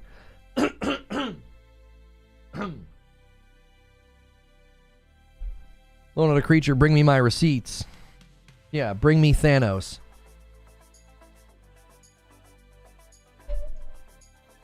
Yo, what's good, Abe? You're going to have to end writers at like 1 so you can pull all the receipts. We might have to use writer's room to try to pull receipts. I appreciate that, Rich Rod. Give Tango another chance to make a big sequel. Okay. Yeah, I can't get into it. I don't want to cannibalize some of the points that I want to make tomorrow. I can't. I've got things I want to say. I've got to hold off. I've got to leave some mystery. I'm going to give you an entire breakdown as to why it'll never be about that ever again, Jack. It'll never be about how to build a better or bigger sequel or a cool game. And I'll explain this all tomorrow to you. Yo, P-Dub H-Town gets us to 25. And he does another one. Agents of Chaos. I see you, P-Dub. Pushes us past 25. I'll pay the 5 that I owe you guys now. You guys have about 20 minutes. This is a great time to do a members scramble. I love doing a members scramble at the end like this because we do lose a lot of people. Hate watchers will start drifting around this time, and the more loyal viewers tend to stay. So now is a really, really great time to gift members. That puts us at like 130, roughly, members. The goal was 300, but we also have a stretch goal for me fighting a boss in Elden Ring that I will hate to fight on Friday night. Tomorrow, gonna cook. Yeah, I'm gonna have to, it's gonna be a harder monologue for me to write because we've tried to shift into more of like a storytelling and less like fire and brimstone argumentation. You know, like I kind of have a little bit of a preacher streak in me. Like I do that. Like I get on fire and brimstone. It's very easy. And this is going to be hard not to do that. Like I told you, mother. Like it's going to be really hard not to do I told you so for 20 minutes straight. Are you able to do that from your studio dashboard? It won't let me, so I have to go to the stream and do that. Wait, what are you talking about, Ginger? What are you asking? That what can I do for my studio dashboard? Go full Baptist? That's right. If we get to 50, I'll drop 10 more. All right. P-Dub H-Town says if we hit the next milestone of 50, he'll drop a 10 bomb. I'll owe a 5 bomb. So if you guys want to do a little scramble here to 50, make a run for it. P-Dub H-Town's throwing down the gauntlet. Oh, gifting members? Oh, Ginger, you cannot gift members in the chat on the dashboard, but you can if you pop out the chat. Then the $sign lets you. It's really weird. If you keep the chat docked in the dashboard, you can't do it. If you hit the little bubble, the 3 dots at the top and you pop out the chat, then the $sign button changes and then you can gift members. It's really odd. I pop out the chat and drag it over to my vertical monitor and then I just gift right there.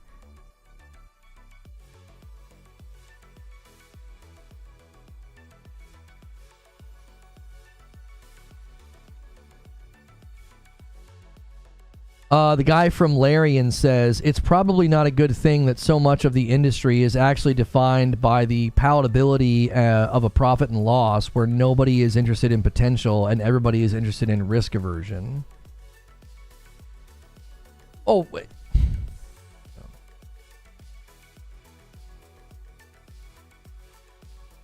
I've taken a page of the 25 gift, and every time we hit that, it's been a whole process.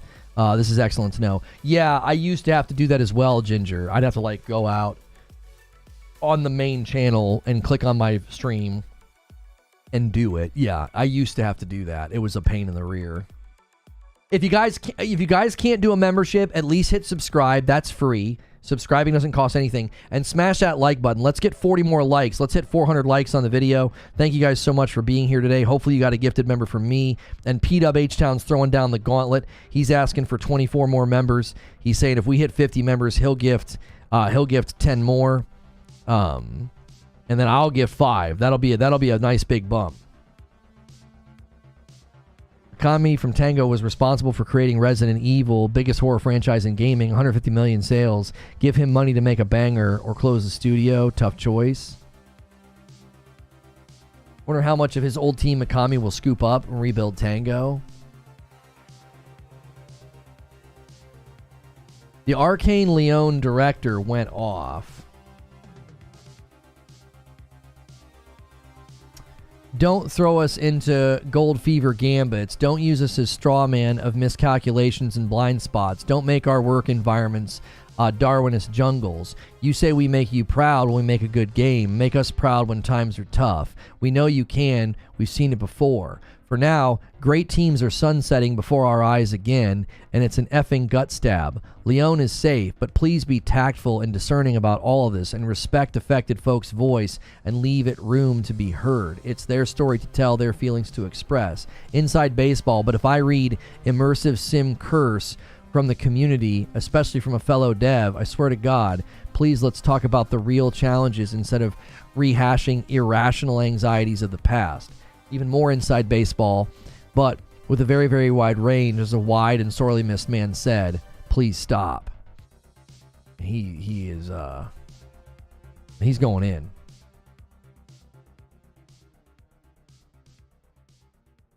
These guys are going in.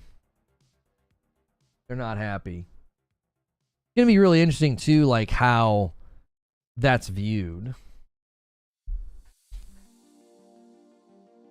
Eugene says, zero credibility for the people who cheered on the acquisition and now lament the closures. Crocodile tears, fake concern. Arcane Leon is safe thanks to Marvel. Yeah, he says that, and it's like, yeah, you're safe for now. You're safe for now. What do you think is going to happen if Blade doesn't hit projections? You still going to think you're safe? Right? Especially with the royalty split with Disney. Like, I don't know, man. I would be freaking nervous. I'd be nervous.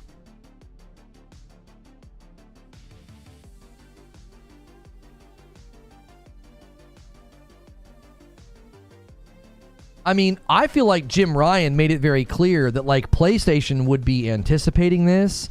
So I would be very interested to see what happens over the next 18 months. Right?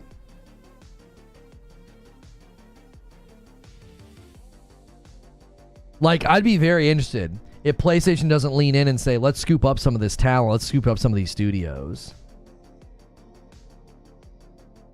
You know?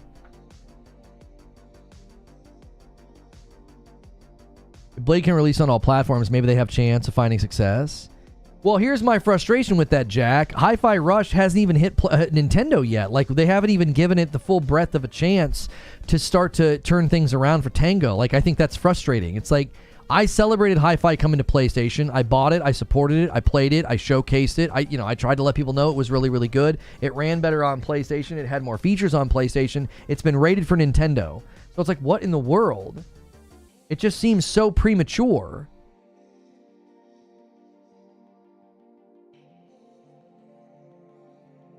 Vacuum it up. Right. There's been times where wasn't there an airline that talked about this, that like in the midst of layoffs, they decided to stay the course, and I think they like adjusted in other ways, and like they hired, and then they ended up exploding because they were better equipped for consumers.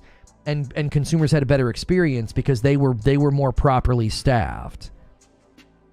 I swear I read about this with airlines specifically. There was an airline that says, no, when everybody else is laying off, we are not going to. And it ended up serving them. And so PlayStation basically, this is what I was told from somebody at Sony, they've done their layoffs for the year. That's it. They're done. And for the remainder of this year, they could be scooping up talent in studios because they did they allocated more funds for acquisitions. They closed a studio right before that Nintendo money comes in. Scumbags. Oh my gosh. Yeah, you're right. I wonder if there was clauses about how much the studio would have made once it starts selling on Nintendo. Oh my word.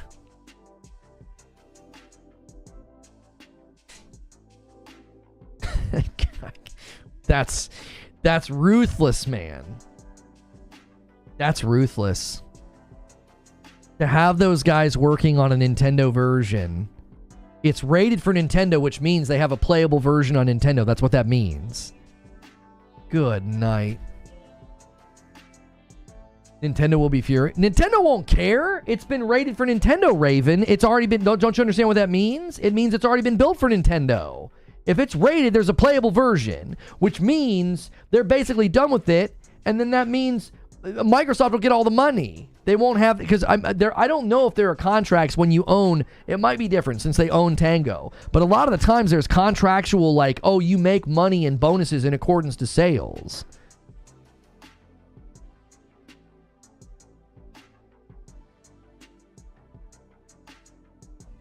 Can you Eli 5? I don't know what you're saying, Broken.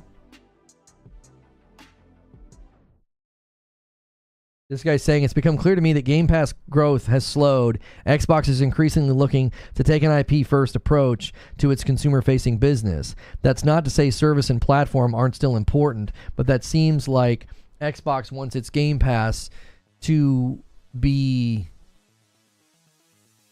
Xbox wants its games to be profitable as standalone titles. Previously, Xbox was looking at Game Pass as a way to offset development costs for its own first-party titles. It doesn't look like that's the case anymore, and also helps explain their recent exploration of releases on competing platforms.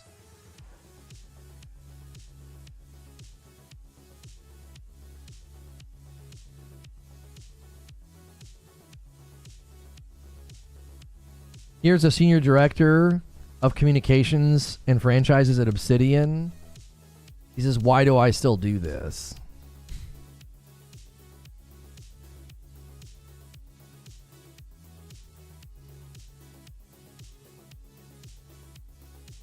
Like Avowed's on the way, and that guy's saying that. Game devs make less money per hour than app devs, but they have a bonus structure based on the success of the game, but bonuses only kick in after the publisher takes its cut off the top. Right, and as I said very many times, I felt like Hi-Fi Rush would have massive success on Nintendo. So, if that's actually true, if my prediction about that is true, and it does explode on Nintendo, then Microsoft will make more money off the property now that they've closed Tango. That's cold, man. That's cold as ice.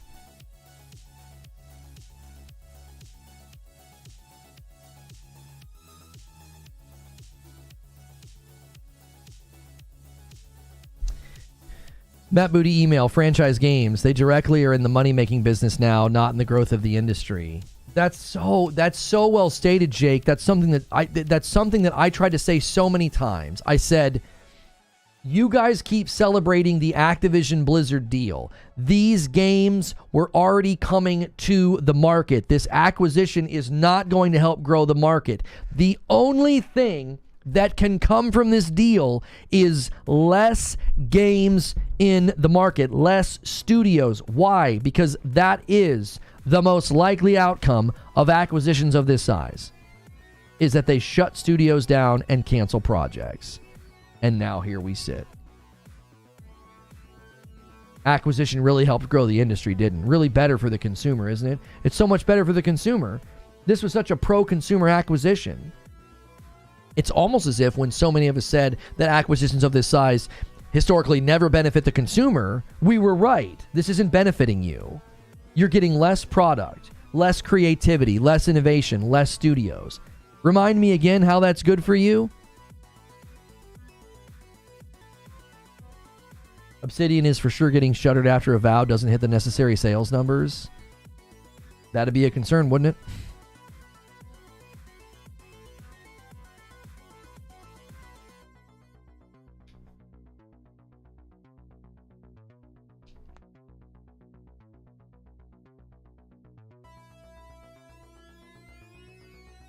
No one could have seen this coming. That's right, Abe.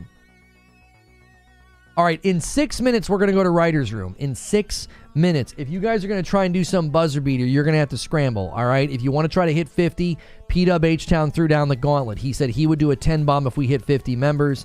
I would do 5 because that's what I do every 25. So you guys have a little bit of time to do that. We every day at noon, we go to Writer's Room. Noon Eastern time.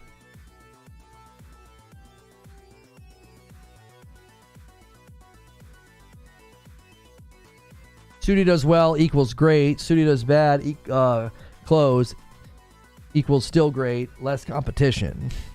But that's a problem. Bitrate is Tango did a great job and they still got closed down.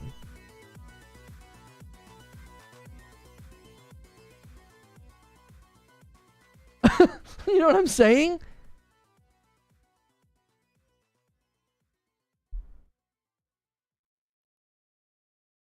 You said this every time you covered the acquisition.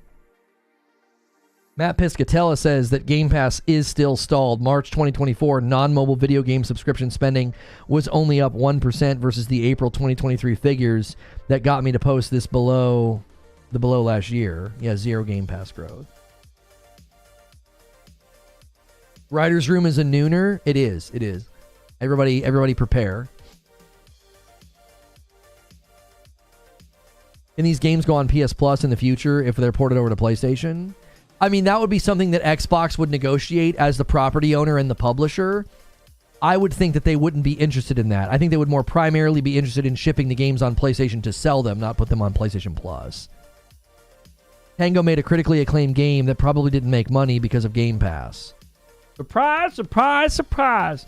Game Pass does it again. Like, I can't believe that making a game for a sub-funnel devalued it. It's so shocking.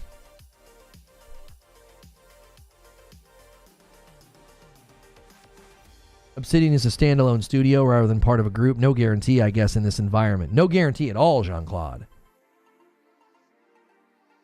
Game studios need funding, but if the millionaires don't get their investments back plus interest, then that funding leaves. Then the funding leaves. The push for indie and single AA games needs to happen, in my opinion. Well, I made a prediction, Jake. I said I think you're going to see one of the outcomes of all these layoffs and all these studio foreclosures is that you see more indie and AA studios crop up. They are going to have to kind of wait for investments, though, because the venture capitalists and the angel investors and the people that invest in smaller gaming projects and gaming enterprises, they're all a little averse right now. But the analysis that I read said that'll change end of this year going into next year as things stabilize. So a lot of these AA and indie studios can form, put together their projects, put together their pitches, and then they can start trying to get funding next year. Sneaky Wolf says, if y'all aren't members yet, you better pony up because the Writer's Room is about to go off today. Thanks, Sneaky Wolf. I appreciate that. Yeah, just a word to the people that support this stream and listen every day. If you get a gifted member, if you've been a member in the past, we really do pretty regularly call on people to pick up their own memberships if you can afford it. There's a lot of people right now that are maybe in between jobs or they've fallen on hard times, and those gifted memberships really, really help. But some of you guys just kind of ride the gifted because so many people are so generous. And if you're riding the gifted because you need it, we love you and we want you here. If you're like, you know what, I could pay for my own membership, that's quite literally like gifting a membership. It really is. Because when you pay for your own, you're making room for somebody else. So if you're like, man, I can't do gifteds like these guys do all the time, becoming your own paying member is like gifting because you're making space for the folks that are currently in a spot that can't. So just a little word to people, about that.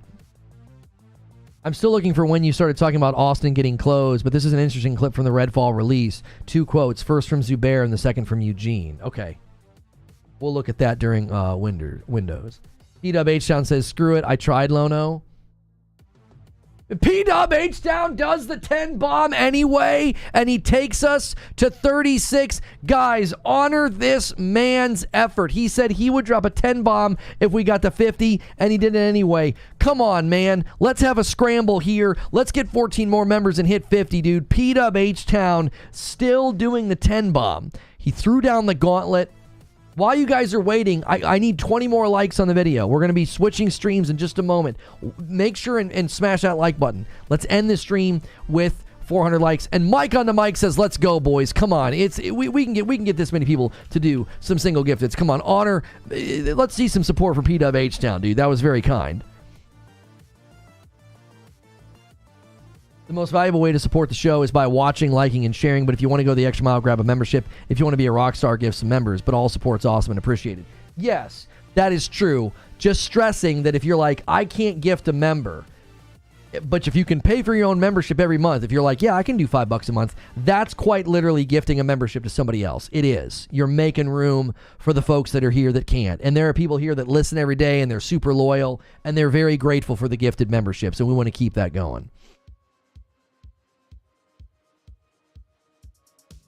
I know I'm a nobody on the net. Gotta say, I'm not liking the new format. I missed the opening monologue. I know it's a standalone vid. I still don't like it.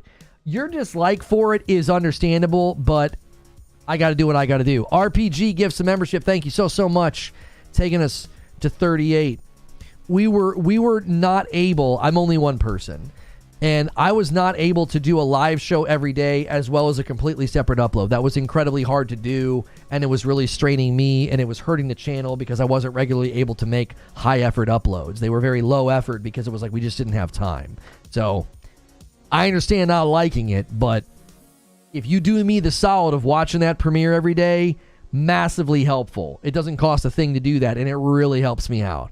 5 bomb from Abe and takes us to 43 and then 44 because Twitch gifted one. We're now at 6 away from 50. We just need a single and a 5 bomb tag team, and then I'll drop a 5 and we'll get the heck out of here and we'll go to writer's room. Park that one.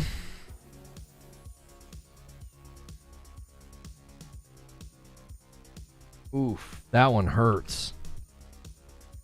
Yeah, that one hurts. A single comes in from Haseo, and he sets it up. That's an easy 5 bomb dunker. Thank you so much for that layup, Haseo. YouTube's an upload platform. Sometimes you have to play the game and not keep pushing the boulder up the hill. We were definitely pulling a Sisyphus, man. We were pulling a Sisyphus. It was like, I can't keep doing... I'm only one person, you know? Like, writing an entire monologue and recording a completely separate upload, it was just impossible. Like, I couldn't do it. I'm only one person. And what it led to is the uploads were very low effort because it was like, you know, I'll slap something together and try and read through and cover this. And then, you know, Creature would put it together. Now you get a very high quality monologue. It's high effort content. It's well edited. It looks good. And it's helping me. It's giving YouTube what it wants. And then we still get to do the live show. It's like nothing has really changed. And yet that adjustment is so much better for us. So if you like the live show, that's how we keep doing it. I'm being real with you. Like, we have to do a more balanced approach. I got to pay the piper, right? If you want to be a successful live streamer on YouTube, you've either got to be a Leviathan or you got to kind of play the game of like, all right, I'll give you an upload, but I want to hang out with my people for a couple of hours. Like, there's a trade-off there. So, and if you can appreciate the fact I'm actually doing more work as is Creature to make that upload really good. Like, I'm putting in more work into the monologue to ensure that you get a very quality piece of content in the hopes that that can convince you, okay, this is worth watching. They're putting in good work here. This is good value for me, right? Scotty B with a gifted. JG from Space with a gifted. 47, we're 3 away. Let's get 3 more and let's get the heck out of here. I'll gift you guys 5. Come on, let's go. Do you think this is why Xbox puts so much advertisement into different controller designs? They're really preparing for third-party and Xbox controllers so widely used on PC? Oh, I couldn't tell you if the controller strategy is related to third-party. I think the controller strategy is related to the fact that they make great margins on hardware. Great margins on controllers, I should say. I think they make really good margins on controllers.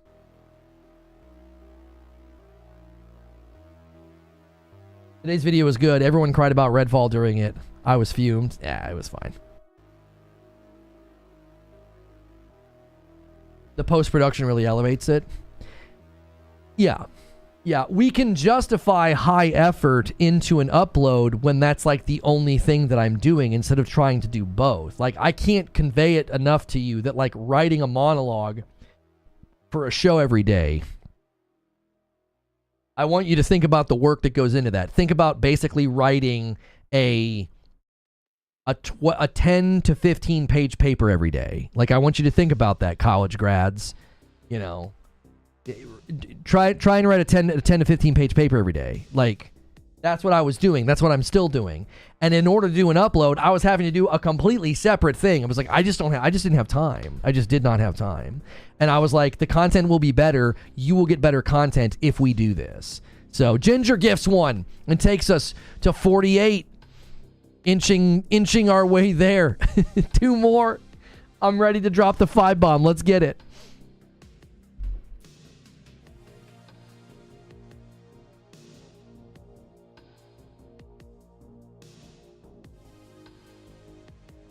Sarah Bond deleting tweets. She's no better than Phil Spencer.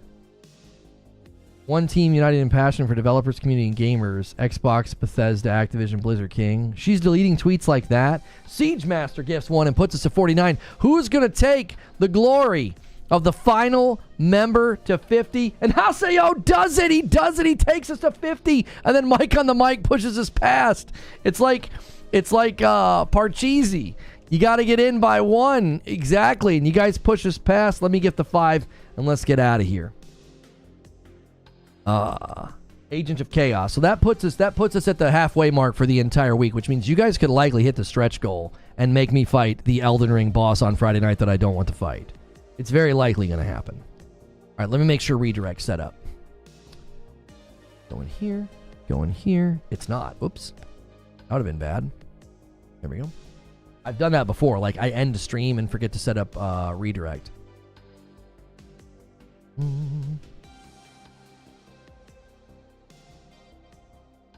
Okay.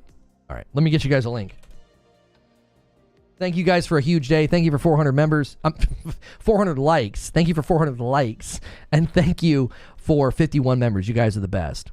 Let me spam a link in chat. If you got a gifted membership or you are a member, you get to come to this. You get to come to this. This is where we plan the next day. It's going to be a fun one because we're going to try and figure out how to do this. All right? Thanks so much for being a member. If you are a member, like if you're seeing this video in your feed, it's probably because you're either paying for a membership or somebody else is paying for your membership. And that's great. That means you're here supporting the channel, you're watching enough to get it gifted, or you're able to support directly with your own membership. That's awesome. If you've been receiving gifteds for a while and you could pick up your own membership, that's like gifting a membership to somebody else because you're making room for the others, and that really helps us out. We're able to do this full time Monday through Friday because of you guys. You support the channel directly, you keep it going, and the people that listen and lurk and watch every day and scoop up those gifteds as well, this is how we do it. You guys are all part of that, and I appreciate it. I'm going to end the previous stream and bring everybody over to Writer's Room. And it's not ending. There it goes. YouTube is being really weird.